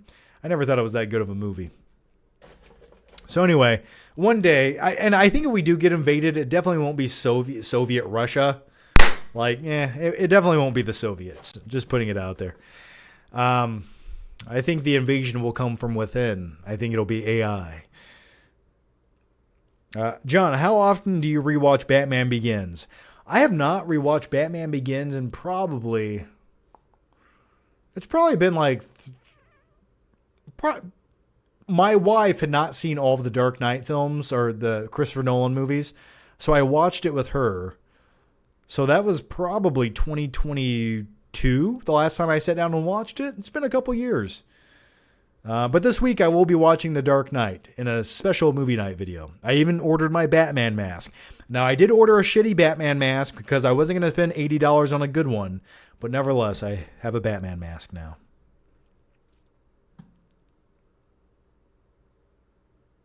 Yeah, the original Red Dawn was kind of cheap. I always thought it just felt like really underwhelming for what it was.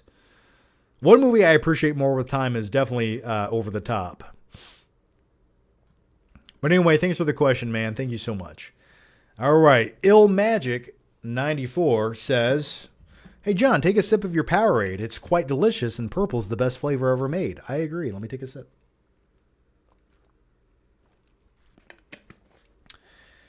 He really says,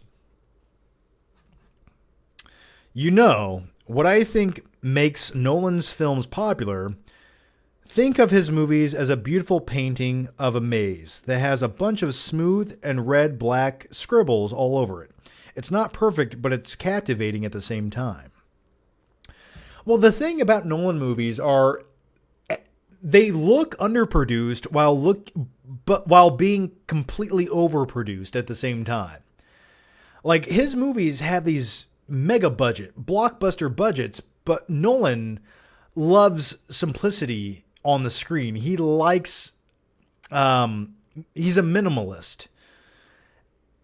And I like that sometimes, but sometimes I think it's not the best choice for some of the scenes he's shooting. Like Dunkirk, for example. Like, he's like, we used all real extras on the beach. So you see this beach that's supposed to have like 100,000 men on it, but it looks like 7 lines of 20 guys. And you go, maybe a little CGI would have been all right there. But yeah, he definitely has this like noir style of filmmaking, which I like. And he is a craftsman who still believes in film. But sometimes I don't think Nolan, and maybe he's on the spectrum or something, I don't know. Sometimes he doesn't understand how people really act. Like, I'm like, people don't talk and act like that. And sometimes I feel like what Nolan would rather showcase is he'd rather like showcase the symmetry of a scene or the visuals of a scene. And the interactions sometimes come secondary. Does that make sense to anybody? Let me know. I love Nolan. I do. It's one of the things I've noticed sometimes.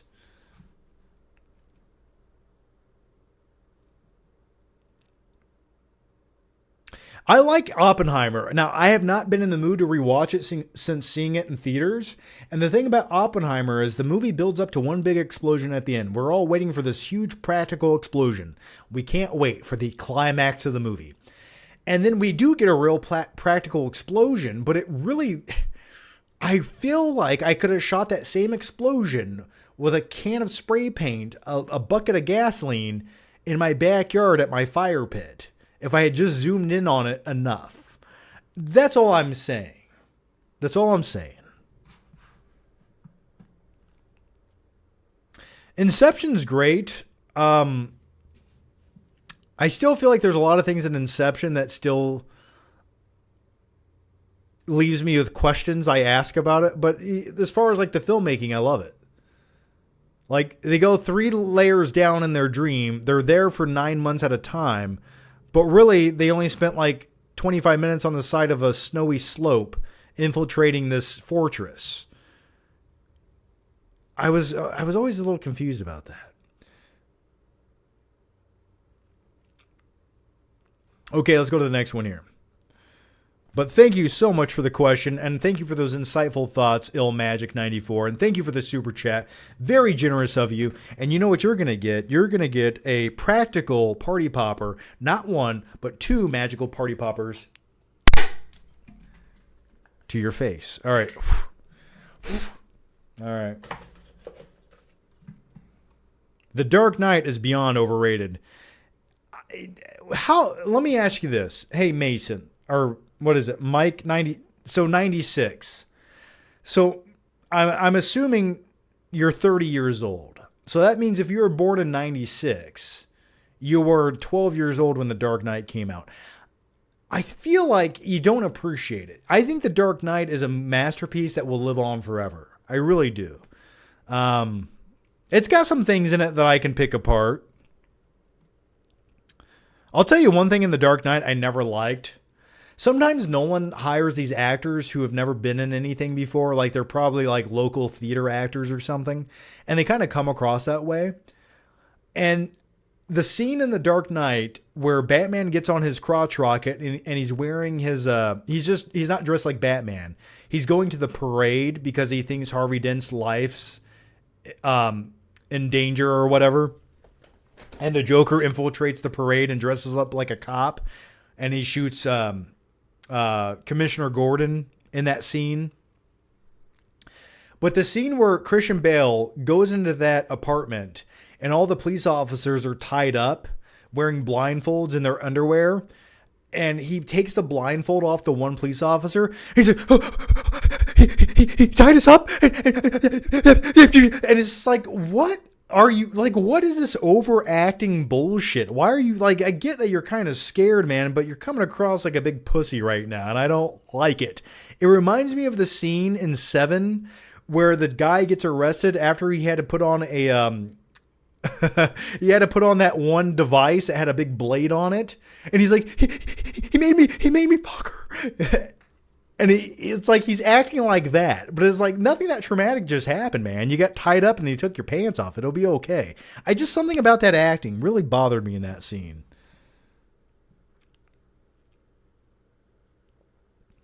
Uh, 1996 is not my birth year. The Dark Knight is a poor man's Heat. Oh, come on. Listen, you can definitely tell Nolan was inspired by Heat, and I will definitely agree with you. I mean, yeah, I guess it's kind of like Heat meets Batman, but, you know, my thing is, like, there's nothing wrong with that. That's perfect. She's got a great ass.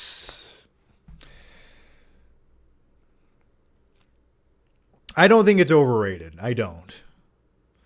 I mean, that was the movie of the summer. That was a spectacle. And Heath Ledger's performance alone makes that movie not overrated. Okay, let's go to the next one. The next one comes from Avocado Bowls Johnson once again, who says, Sin City is the greatest comic book movie adaptation. Speaking of which is better, Mickey Rourke's performance or Marv or the wrestler? Oh man, I love Mickey Rourke as Marv in Sin City. Now, I remember seeing Sin City in theaters back in 2005 with a handful of my friends, and I enjoyed it, man. I thought it was seedy and weird. I definitely enjoy the storyline of Marv the most in the movie. And then I get my mitts, and then it shows a pair of like hockey gloves.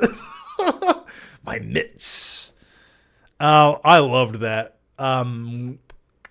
But yeah, I got to go with Mickey Rourke and the wrestler, man. I think that's like, if I had to pick one Mickey Rourke movie that's my favorite, it's The Wrestler by far.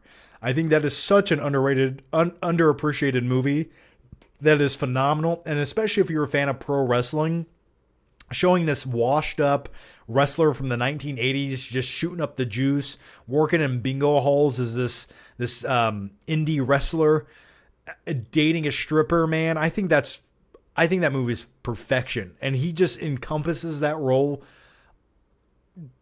to like such a degree that I don't think anyone else could have. Like I bought into him being Randy the Ram. I really did. I think that's an awesome movie. So I'm going to go with The Wrestler on that. Logo Face says, people will say anything no matter how good it is. It is overrated just because it's become insanely popular. Yeah, but the thing is, it still stands the test of time. It's still like better than 90% of movies that they could ever crap out today. I still think it's one of the best Nolan movies by far.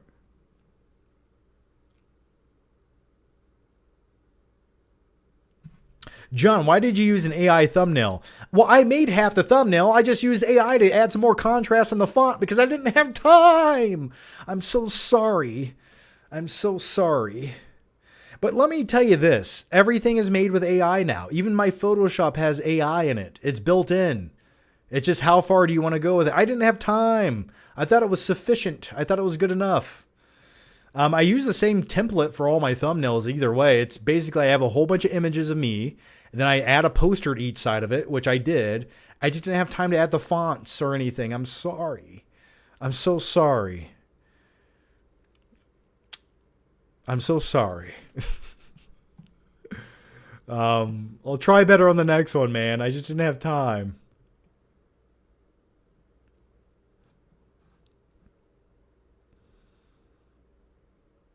Okay. Are we talking shit about The Patriot? Watch Blood In, Blood Out. I've seen Blood In, Blood Out, man. Dude, that's a movie that makes you never want to go to prison, okay? I've seen it. Gets on his knees. Oh. Oh. Yeah, dude, never join a gang. That's why you don't join a gang, kids. Watch Blood In, Blood Out. Is it worth it? I would say probably not. Okay. But thanks for the question, Avocado Ball Johnson. And the next one comes from Skylar Wheelock, who says, would you rather sneeze glitter or cry jelly? I'd probably rather sneeze glitter. Oh, that would suck to clean up, though. But if you're crying jelly, man, is it edible? Can I eat my jelly? What kind of jelly? What's the flavor? I'd rather puke up party poppers. And with all that said, oh! But if you could sneeze glitter, though, you could probably get a part-time job entertaining kids at birthday parties. Just putting it out there. All right. The next one comes from Claudia Rogajon. How's it going, buddy? Once again, thoughts on King Kong 2005. King Kong 2005, if you just skip to the part where they're on the boat, like you skip the first act of the movie, and they're on the boat to go to the island, pretty entertaining movie. And it still takes like 2 hours.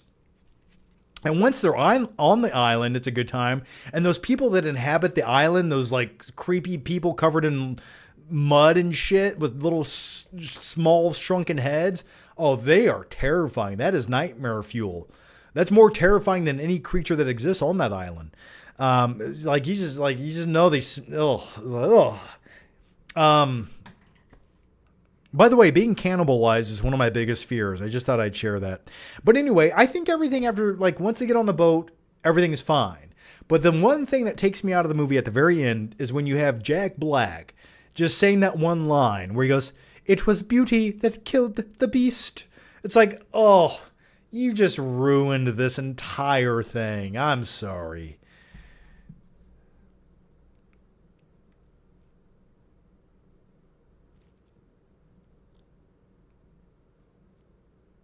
John, do you like Predator 2? It's very underrated. I have a movie night video that I watched Predator 2 for the very first time. We made that in 2018, 2019. Go watch that movie night video, man. It's all about Predator 2.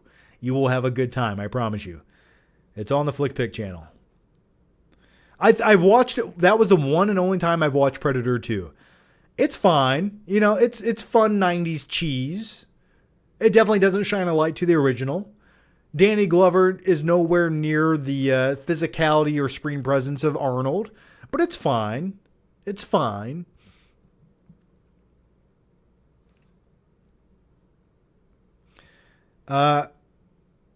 Behidero, is it Behidero? Behidero? Behidero? Anyway, you know I don't know how to read. Hey, John, from Daytona Beach, Florida. When you were super jacked, did you ever want to suplex the strangers at the grocery store? Oh, dude, when I was super jacked back in the day, and keep in mind, when I was super jacked, I only weighed 12 more pounds than I weigh now with muscle. It's all an optical illusion when you really break it down. If anything, I would say my legs are stronger now than when I was super jacked. But with all that, listen, man, I have not been to the gym in over a month. And before that, I had not been to the gym in 6 months. I'm just saying, man, look. Over the top. Look at that. I'm just saying, man, it's still there. I'm a shell of my former self. Don't let me lie. No, when I was super jacked, when I had traps that went up to my ears, there was times when I was in the grocery store and and there was like a line of people in front of me or like an annoying group of kids or something. I would just think to myself, I could just pick them up and throw them right now. and just walk to the front of the line. And, of course, I'm sure the police would get called, but I could do it. So that was a good time. Yeah. So yeah, I did get the urge to throw people. Thank you for the question, man.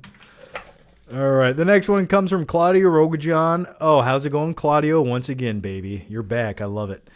Once the action gets going in Spider Noir episode 2, it's a really fun show. You should watch the second episode. He also doesn't mind if people die. See, I like that. My biggest problem with Peter Parker is like, dude, stop with this moral dilemma stuff, okay? Bad guys deserve to die. Then you don't have to deal with them again. That's what happens, okay? I'll give it a chance. I definitely will watch it. It's one of those shows that it's not like something I want to come home and watch. I have to be really bored, and there has to be nothing else I want to watch. And then I'll continue Spider Noir. It might take me 6 months to get through it, but I will try my best to get through it. But a lot of superhero shows being crapped out now are just instantly forgettable. Like that new season of Daredevil. Like, I didn't watch it. I didn't hear anything good about it. And if I never did watch it, I don't think I'd miss anything. And that's really unfortunate. But I will definitely check it out, Claudio. Thank you for the question. Here's a party popper for your face. You guys are killing it with the party poppers, man. I'm glad I went to Walmart right before this live show. I bought every single bag they had. I took off like 7 bags of party poppers off the shelf, threw them in the shopping cart, and I was like, some poor kid is not going to have party poppers at his birthday tomorrow. But you know what? As long as you guys get them, that's what counts. All right. The next one comes from Pinocchio. There it is. Okay. Having watched David Cornsweet's Superman audition tape, it's so much better than the actual Superman we got. In the movie, he's Clark Kent all the time. I don't think I've seen his audition tape, but I do get that same vibe. He is always just Clark Kent. Oh, I don't know. I'm going to do something kind of weird. This is awkward. Yeah, man, just give me Superman. Like, don't be apologetic. Don't be such a cuck. Just be Superman, okay? Stop being John Krasinski from The Office and give me a Superman performance. I want to believe. But maybe, just maybe, in the next movie, he really becomes the real Superman. Maybe this first movie was like a learning curve and eventually he does take on the persona of Superman a bit more and separates Clark Kent from Superman. At least that's what I'm hoping. Like, I like to see the separation, or else what's the point? Logo Face says, I think John should be hired to just sit in a writer's room and smack people who give out bad ideas and fire them on the spot. See, that's what they need. You need a third party who doesn't have any invested interest. That's what every writing room in Hollywood should have. Except what you're getting is a whole bunch of Nepo babies who sit around sharing the same ideas, who are afraid to share a real opinion because they're afraid they might get fired by their untalented executive producer or something. And that's why you just get all these mediocre bad ideas. And then these people hire other people who aren't talented and don't have any creative backbones or anything in their body. And you keep getting generic bland shit crapped out over and over again. That's the problem. But what do I know? Are you guys debating in the comments about something? Actually, I hate most MCU movies. What are we talking about? What are you guys fighting about down here? Come on. There's no fighting in here. Come on, we're all friends. Let's just suck it up and enjoy the ride together, baby. Come on. Crunch Butt Steak says, John, I've been watching you since I was a fetus.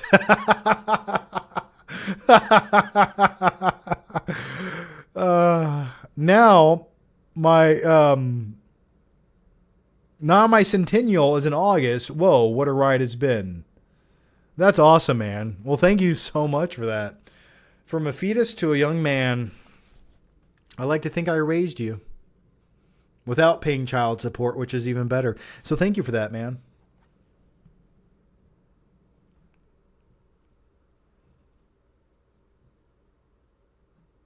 Listen, let's all be honest. Marvel and DC both have shitty, junky, terrible movies on both sides of the argument. Some are good, some are great. I think Marvel, if anything, they got the comedy and the epicness tone just right, especially with like something like Avengers Infinity War. And I think the best that DC's done in a very long time was something like The Dark Knight, which was 2008, almost 20 years ago. So there's that. All right, so let's keep going. The next one comes from... Oh, we answered that. Okay, here we go. Oh, answered that as well. By the way, Pinoker, thank you for the Superman question, man. I'll have to watch his audition tape, though. Alobo 9937 says, "Hey, John, I'm way out of your demographic, but pop in and out to see if you're taking care of yourself and if Tiny Todd's ghost ever visits you." Now, Alobo, what does that mean that you're out of my demographic? I want to know, what does that mean? Are you 78 years old? What is, I don't even know. You want to know what my demographic is on YouTube right now? It's 25 to 35 year olds. That is my main demographic. And I'm okay with that. Now, if you're younger than that, you know, maybe some of the things I'm saying are going over your head, or maybe I don't talk enough about all the Marvel comic book movie news or something. Or maybe this is the kind of stuff you like. It's kind of a weird phase in life. I'm too old to be young and too young to be old. I don't know what to do with myself. But anyway, what does that even mean? You know, what's the demographic here? Chime in the normal chat if you're still watching. But nevertheless, man, thank you so much. Every demographic is my demographic, in my opinion. But I'm doing my best to take care of myself. I hope you're taking care of yourself and everybody watching. And Tiny Todd is still dead and burning in hell. So, Levy Film says I'm 67. JK, I'm 23. I'm 47. Yeah, how old is everybody watching right now? Leave it in the chat. Let me know. I'm 39. I'm 39 going on 23. DC Clayface, October 24th. Do you think it'll be a hit? I don't think Clayface will do what the Joker did. Obviously, it has basically an actor who's, for the sake of the arguments, like not Joaquin Phoenix. It's not based on Joker, who's like the most iconic villain of all time. It's based on Clayface, who's basically like a C-tier Batman villain. Now, I do think the trailer for Clayface looks phenomenal. I'm going to be there day one. I think it'll be like a really cool character study, dark, seedy movie with body dysmorphia, which is kind of like what I want to see.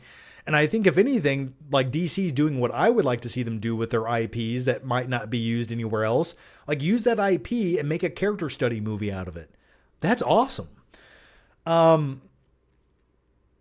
So do I think it'll be a mega hit? No, I think it'll be successful. I don't know what the budget is for the movie. I can't imagine it was like extreme. I don't think it was like a $200 million movie, but I think it'll do okay at the box office based on the numbers. Okay, let's see what everybody has. Let's see your ages here. 56, 32, 27, 25, 29. See, this fits right in my demographic. We got 46. Okay, that's good. 39, 29. You know what I'm not noticing a lot in here? I'm not noticing a lot of like 18-year-olds or 20-year-olds. I think I've like passed that demographic on YouTube. I'm 22 at my full-time job right now. Well, keep on watching. Don't pay attention to that. This is more important. 33. So yeah, we're in the demo here. Do you think the DCU has such a stupid start to its universe? Like, why are we getting Supergirl movies from Logo Face? Yeah, that's a great question. I think it's mind-boggling. So we started with a Superman movie, and that makes sense. But then your next follow-up movie is a Supergirl movie, and I've heard that there's a Crypto movie in the works. Crypto is the kind of junk that you get 10 years down the road, and you release it straight on DVD, even if DVD is extinct by then. Yeah, the fact that we got Supergirl as a follow-up movie, which was not necessary. There's nothing more that we needed to know about the character before we see her again. That's a movie you get in like 2 to 3 years once you establish the pillars of what the DC universe are. You do Superman, you do Batman, you do the Flash, you do Aquaman, you do the Green Lantern, you do Wonder Woman or whatever. Okay, that's you make those 5 movies. And then you do the secondary characters. But the fact that we're starting off with a Supergirl movie, which isn't doing very well at the box office, it makes you question the direction of the DCU currently. And it's not looking good, because if your next follow-up movie was more mediocre than your first movie, what's the next movie going to be? Then the movie after that. If anything, the smartest thing they could ever do is say, hey, we need to make a Batman movie. That's the movie that we need to make. But that terrifies me as well. I don't know if it's going to be the movie I want to see. So, we shall see. We got 48 years old. See, I like that. I like when I have a wide range of demographic of people watching me. I enjoy that.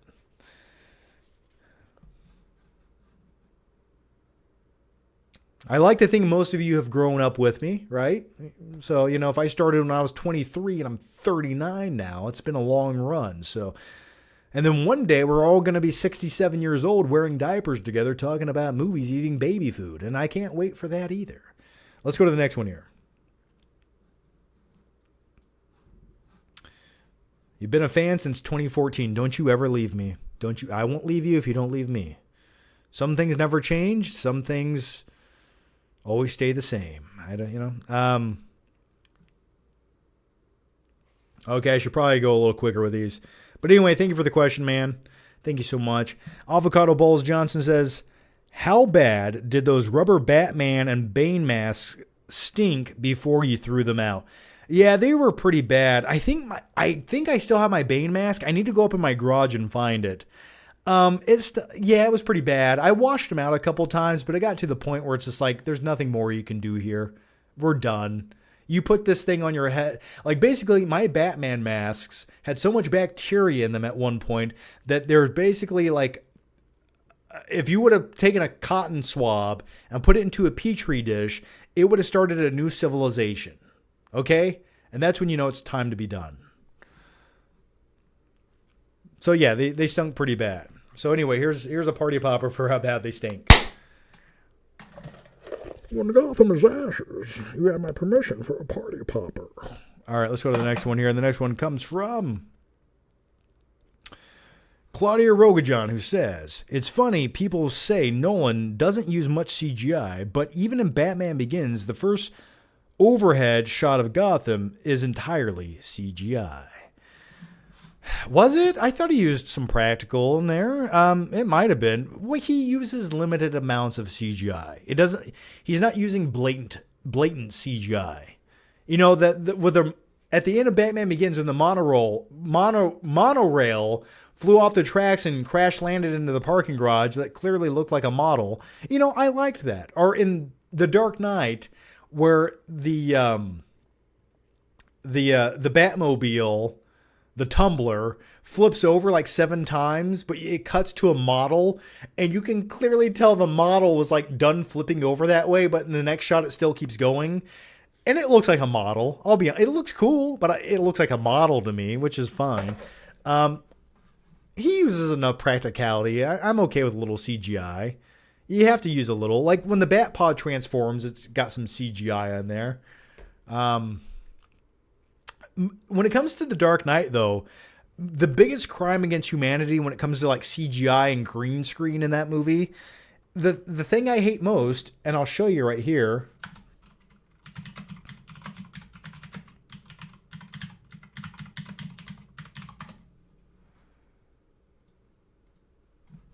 Oh, I hate it. This right here is the most CGI ugly thing in The Dark Knight to me. That surveillance system that he makes with 700 monitors, which, like, why do you need a monitor for every single one of these? Maybe just like whenever the Joker's voice pops up, you can have it on one screen. You don't need all these screens. And then you had the stupid like Lucius Fox thing saying, as long as this device is here, I won't be. It's like, we're just trying to catch a terrorist, man. We'll turn it off tomorrow. Okay, what's your problem? You made a Batmobile that has like machine guns on it for me. Like, I can't have like sonar on a cell phone? Okay. But anyway, I just thought this looked so green screeny and bad. Like, even the artificial like studio lighting on Batman here looks bad. Or like here on Lucius Fox. Like, that is, the lighting from this screen does not look like it's shining on his face. I always thought that just looked really bad in The Dark Knight. That was like my biggest problem with the movie. When it comes to like CGI. Anybody else feel the same way? Let me know down below.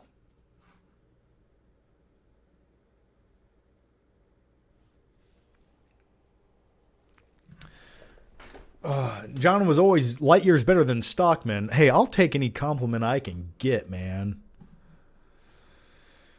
Either way, I'll keep it real with you. That's all. That's my only promise. I will keep it real with you now and forever. The helicopter in The Dark Knight, when it crashes, looks pretty dated. It's not. You know what the problem with that scene is? And I'll pick apart some stuff in it when I watch it for the movie night video, because I've seen the movie like 800 times. My biggest problem with the helicopter crash scene, rack 'em up, rack 'em up. When that helicopter crashes, something about the sound does not sound bassy or heavy enough. That helicopter sounds like it weighs 17 pounds and it's made out of tinfoil. It's just like when it crash lands, it just doesn't have like any oomph to it. It sounds like a tin can dropping on the ground. Go back and watch it with what I just said and tell me I'm not right. John is my spirit animal. Well, thank you for that, Libby Films. He used CGI for Two-Face. Yeah, that's the other thing. I do think Two-Face was a little too CGI'd in The Dark Knight. Like, there's no reason you couldn't have done some practical effects with that. I get that the eyeball had to look a little weird, but John is bathwater. I'm warm and comforting, and I get a little dirty when you use me, but nevertheless, I will be there to clean you up every time. All right, let's keep going. All right. Thanks for the question, though, man. Claudio, thank you so much. Justice. TM Ans4 says, John, Crystal Skull or Disclosure Day, indie for me. Oh, absolutely, man. Disclosure Day is one of the worst movies I've watched in a theater in the last like 3 to 4 years. Talk about an underwhelming experience that made me hate every second of my life. Steven Spielberg, what happened to you? Who has dirt on you that forced you to make this generic cliche movie? Yeah,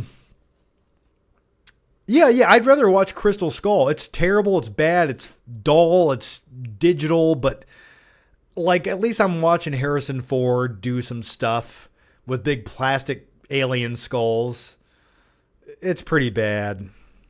It's pretty bad. And then you watch Shia LaBeouf swing through the treetop canopy like some kind of little monkey boy. And that's pretty bad too. But I'd much rather watch it than Disclosure Day. Disclosure Day was just boring.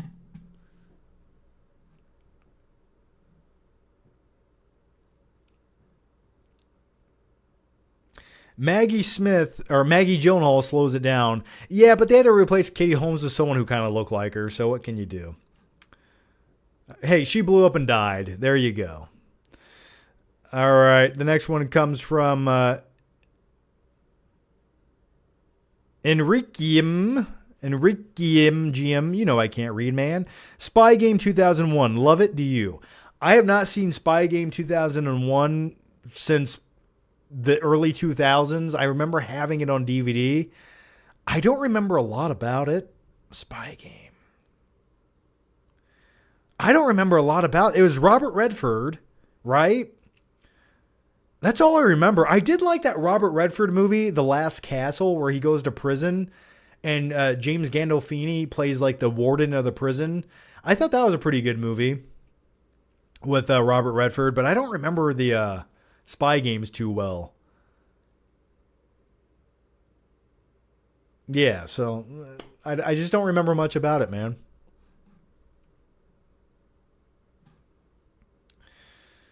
But thanks for the question. Poet Season says they're showing Pulp Fiction at Cemetery Hollywood.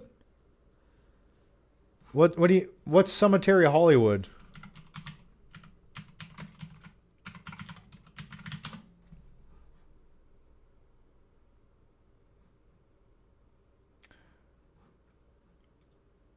What? They're showing it at the cemetery? What are we talking about here? This is the I'm getting this when I Google it. They're showing Pulp Fiction at the cemetery? Is that what you're saying to me right now? I mean, the audience is definitely going to be dead for that screening. I mean, what is that what we're talking about? I'm confused. That's really intriguing though.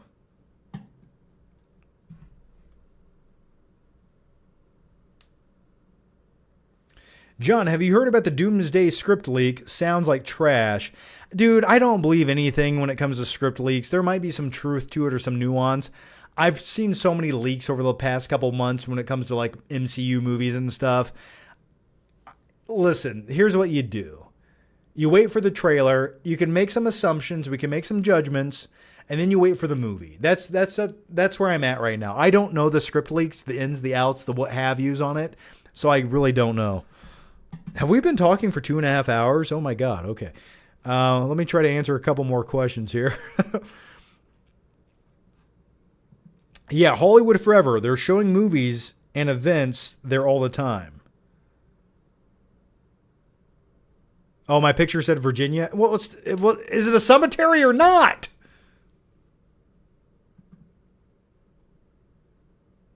Are they showing movies in a cemetery? Somebody just say yes or no to this. All the dead famous people are there. Yeah, I'm aware that a lot of dead famous people live there. It seems like a weird place to show a movie. I don't know. It just seems like, I don't know, somewhat odd. John, do you like the horror thriller Disturbia? It's great. Yeah, I like Disturbia. I think it's a good little Shia LaBeouf movie about being on house arrest. I think it's fine. I don't like the third act of the movie. I like when he first gets put on a house arrest and he's just like hanging out in his house all day. That's what I like about it. And he's got like a really cool Asian best friend. I always wanted a really cool Asian best friend. I don't care how that sounds. I mean it. I like Disturbia quite a bit. Taylor Goodwin 3277 says, I wasn't serious about the Red Dawn remake. I know you weren't serious. I'm not dumb. I pick up on your nuance. I promise you. But thank you. People get more mad at Simple Jack than Robert Downey Jr. Yeah, isn't that interesting? I think both of them gave great performances in Tropic Thunder. Say Yahoo at the cemetery, John. All right, Claudia Rogajon back again. I'm not sure, but when Batman grapples up the construction site to fight Joker and his dogs, it looks like a rubber CGI body. It looks pretty bad. Oh yeah, the thing where he goes up to like the elevator shaft. It did look really quick, didn't it? I don't know. I thought it looked okay. But the thing that took me out most about that sequence was, what's with all the dogs in The Dark Knight attacking Batman? He's just getting beat up by dogs. The whole movie. The opening. The end. He's being attacked by dogs. His biggest weakness are dogs. It's just, I don't know. It seems like he could have figured this out. Maybe a tranquilizer dart. I don't know. Some dog repellent. I mean, he had shark repellent in the 1960s. Yeah, his biggest foe were dogs. I never bought that either, but thank you for the question, Claudio. Thank you so much. That party popper went backwards. I think it shot out of the other end. Oh, Sarah Romer in Disturbia, the chicken Disturbia. Yeah, she was fun. Yeah, if you're going to be in a house arrest, you at least want a pool beside you where she swims every day. All right, the next one comes from MacMac9360, who says, did you watch and like Lee Cronin's The Mummy, you're watching Evil Dead burn? Question mark. Yeah, so I have not watched Lee Cronin's The Mummy. I was actually it's getting a little late now, but me and my wife were planning on watching it this week. It's streaming now. I've heard it's like, I've heard it's But when I think of The Mummy, it's not a little girl being possessed by like an evil mummy spirit. Like, I don't know if that's like the premise that turns me on that much, but I definitely will check it out. Did you guys like Lee Cronin's The Mummy? Let me know down below. I'm going to watch it. I don't have high expectations. I really don't have expectations whatsoever. I haven't heard anyone say, yeah, I really like that movie. It's a phenomenal horror movie and you should definitely check it out. Never once heard that. And will I watch Evil Dead, the new Evil Dead movie? Yeah, my biggest question is this new Evil Dead movie like a sequel from that last movie that came out a couple years ago? I know nothing about it. I will probably go watch it Thursday night or something. But I don't know much about it. I will definitely check it out, though. Dustin Rich says, I wish I was on house arrest. I know I've known many of people who have been on house arrest, and I promise you don't want to do it. Mike 96 Mason says, John, a comic book movie that is disliked by most, but you like it. Finger me if I'm wrong, but the Hulk 03 and Batman Forever. I've never once said I liked the Hulk from 03. Never once have I said that movie was good. It's bad. Now, it's interesting. I like Jennifer Connelly in the movie. I think it's kind of a bizarre movie, but I've never really liked it. Batman Forever, there's actually a strong following for Batman Forever. You'd be very surprised. A lot of people like Batman Forever more than like Batman v Superman or whatever. There's things I like about Batman Forever. I've never loved it. Even watching it as a kid in theaters back in 1995, I never loved it. Like, it was really goofy and weird, and like I can appreciate it. Boiling acid. And like, I like me some Val Kilmer, but he's never been my favorite Batman or Bruce Wayne. And Tommy Lee Jones was just in that movie for a paycheck. And you can definitely see Jim Carrey's never mind. I'm just saying that tight spandex suit, man, was really revealing. So anyway, I've never loved the movie. I appreciate it. But I was always more of a Michael Keaton Batman Returns fan over Batman, or Batman Forever. Or no, Batman Returns over Batman Forever. Yeah. Batman Forever is better than Batman v Superman. Is that a hot take? Well, I was in a movie fights debate once about it. I think I won. I said Batman v Superman is better than Batman Forever. Because when you look at, I'm just saying, Chris O'Donnell, man, he's like 35 years old playing Robin. Like, Tommy Lee Jones didn't even want to be in the movie, you know? No, people legitimately like Batman Forever more. All right. All right. The next one comes from, holy shit. I got one party popper right here. Okay. Claudia Rogajon says, what's a franchise that had so much potential, but the second movie completely ruined it? Mine is the Riddick franchise. So much potential. Oh, yeah. Well, I never was a huge fan of Riddick. I think that one Riddick movie that came out as the last one was like okay. I was never really into the Riddick franchise. For some odd reason, I was like, I just don't want to see Vin Diesel do this. I'd rather see him like in a car driving as a getaway driver, stealing VCRs or something. I mean, one franchise movie that, or one sequel that ruined the franchise, Mortal Kombat Annihilation, which is right here in this box. That definitely ruined the Mortal Kombat franchise a little bit, I would say.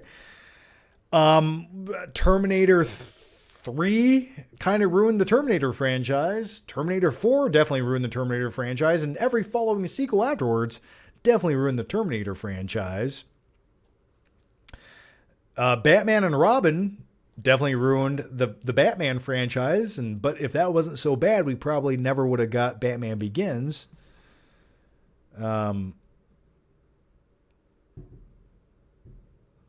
What's a movie that you like that people hate? I don't know. We talked about this earlier. I said Waterworld, but a lot of people like that movie. My go-to is Over the Top.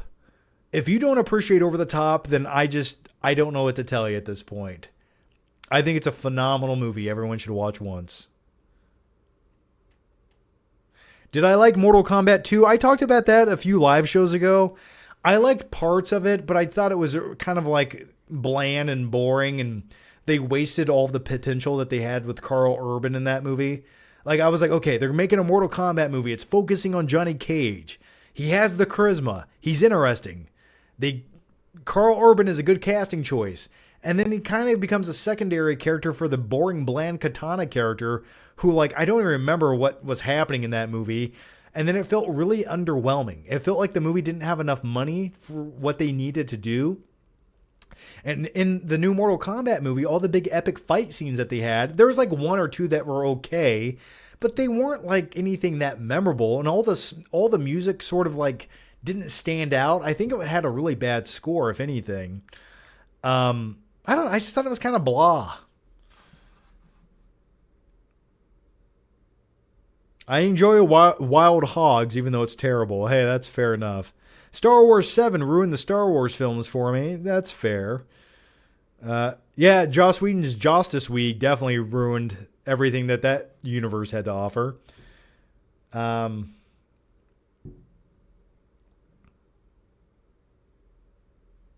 mean, Men in Black 2 sucked. I hate Back to the Future movies. Awful. You're lying. You're just a liar. Even the worst one's still phenomenal. Endgame is overrated.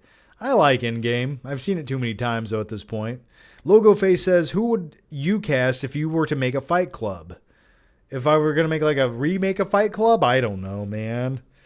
I don't think I could recast it. I think it was perfectly cast. I think that's why the movie's so good.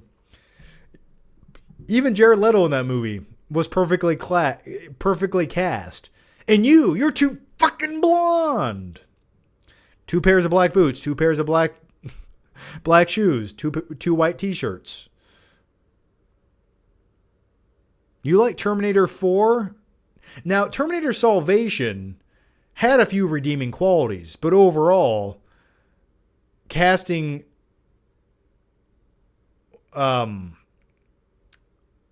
oh God, what's his face?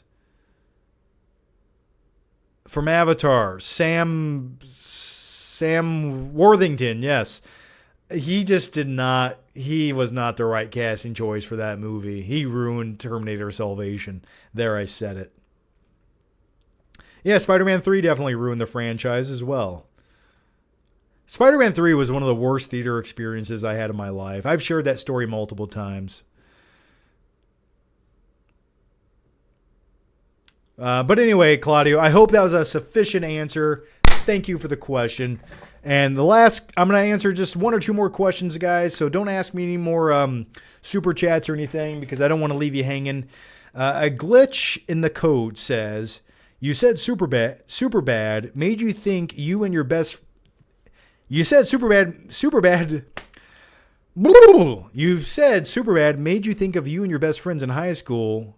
Who was who? Who was Jonah Hill and who was Michael Cera of you two? The truth is we were both sort of more like Jonah Hill, but my one friend was definitely more similar to Jonah Hill. He wasn't as like heavy or overweight or anything, but just gave me those like Jonah Hill vibes. And I was never like a Michael Cera, but we did have another friend who was, I guess you could say. So I guess that's it. I kind of felt like I was a mix more of Jonah Hill, but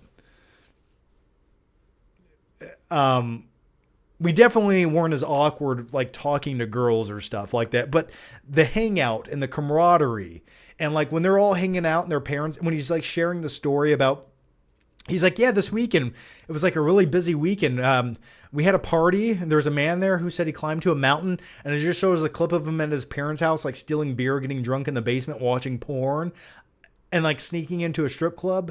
Like that reminds me of my youth. That's all I'm saying. But that's how we used to talk to each other as well. Like you'd call your best friend talking about your favorite porn site, and then you talk to him until you pull up in front of their house. It's like, those are real conversations. I gotta eat lunch by myself? Who am I, fucking Steven Glansberg? Oh, I love it. Dustin Rich says, Disney is evil and must be destroyed. I agree. Who drew the pictures? Oh, I definitely drew the pictures.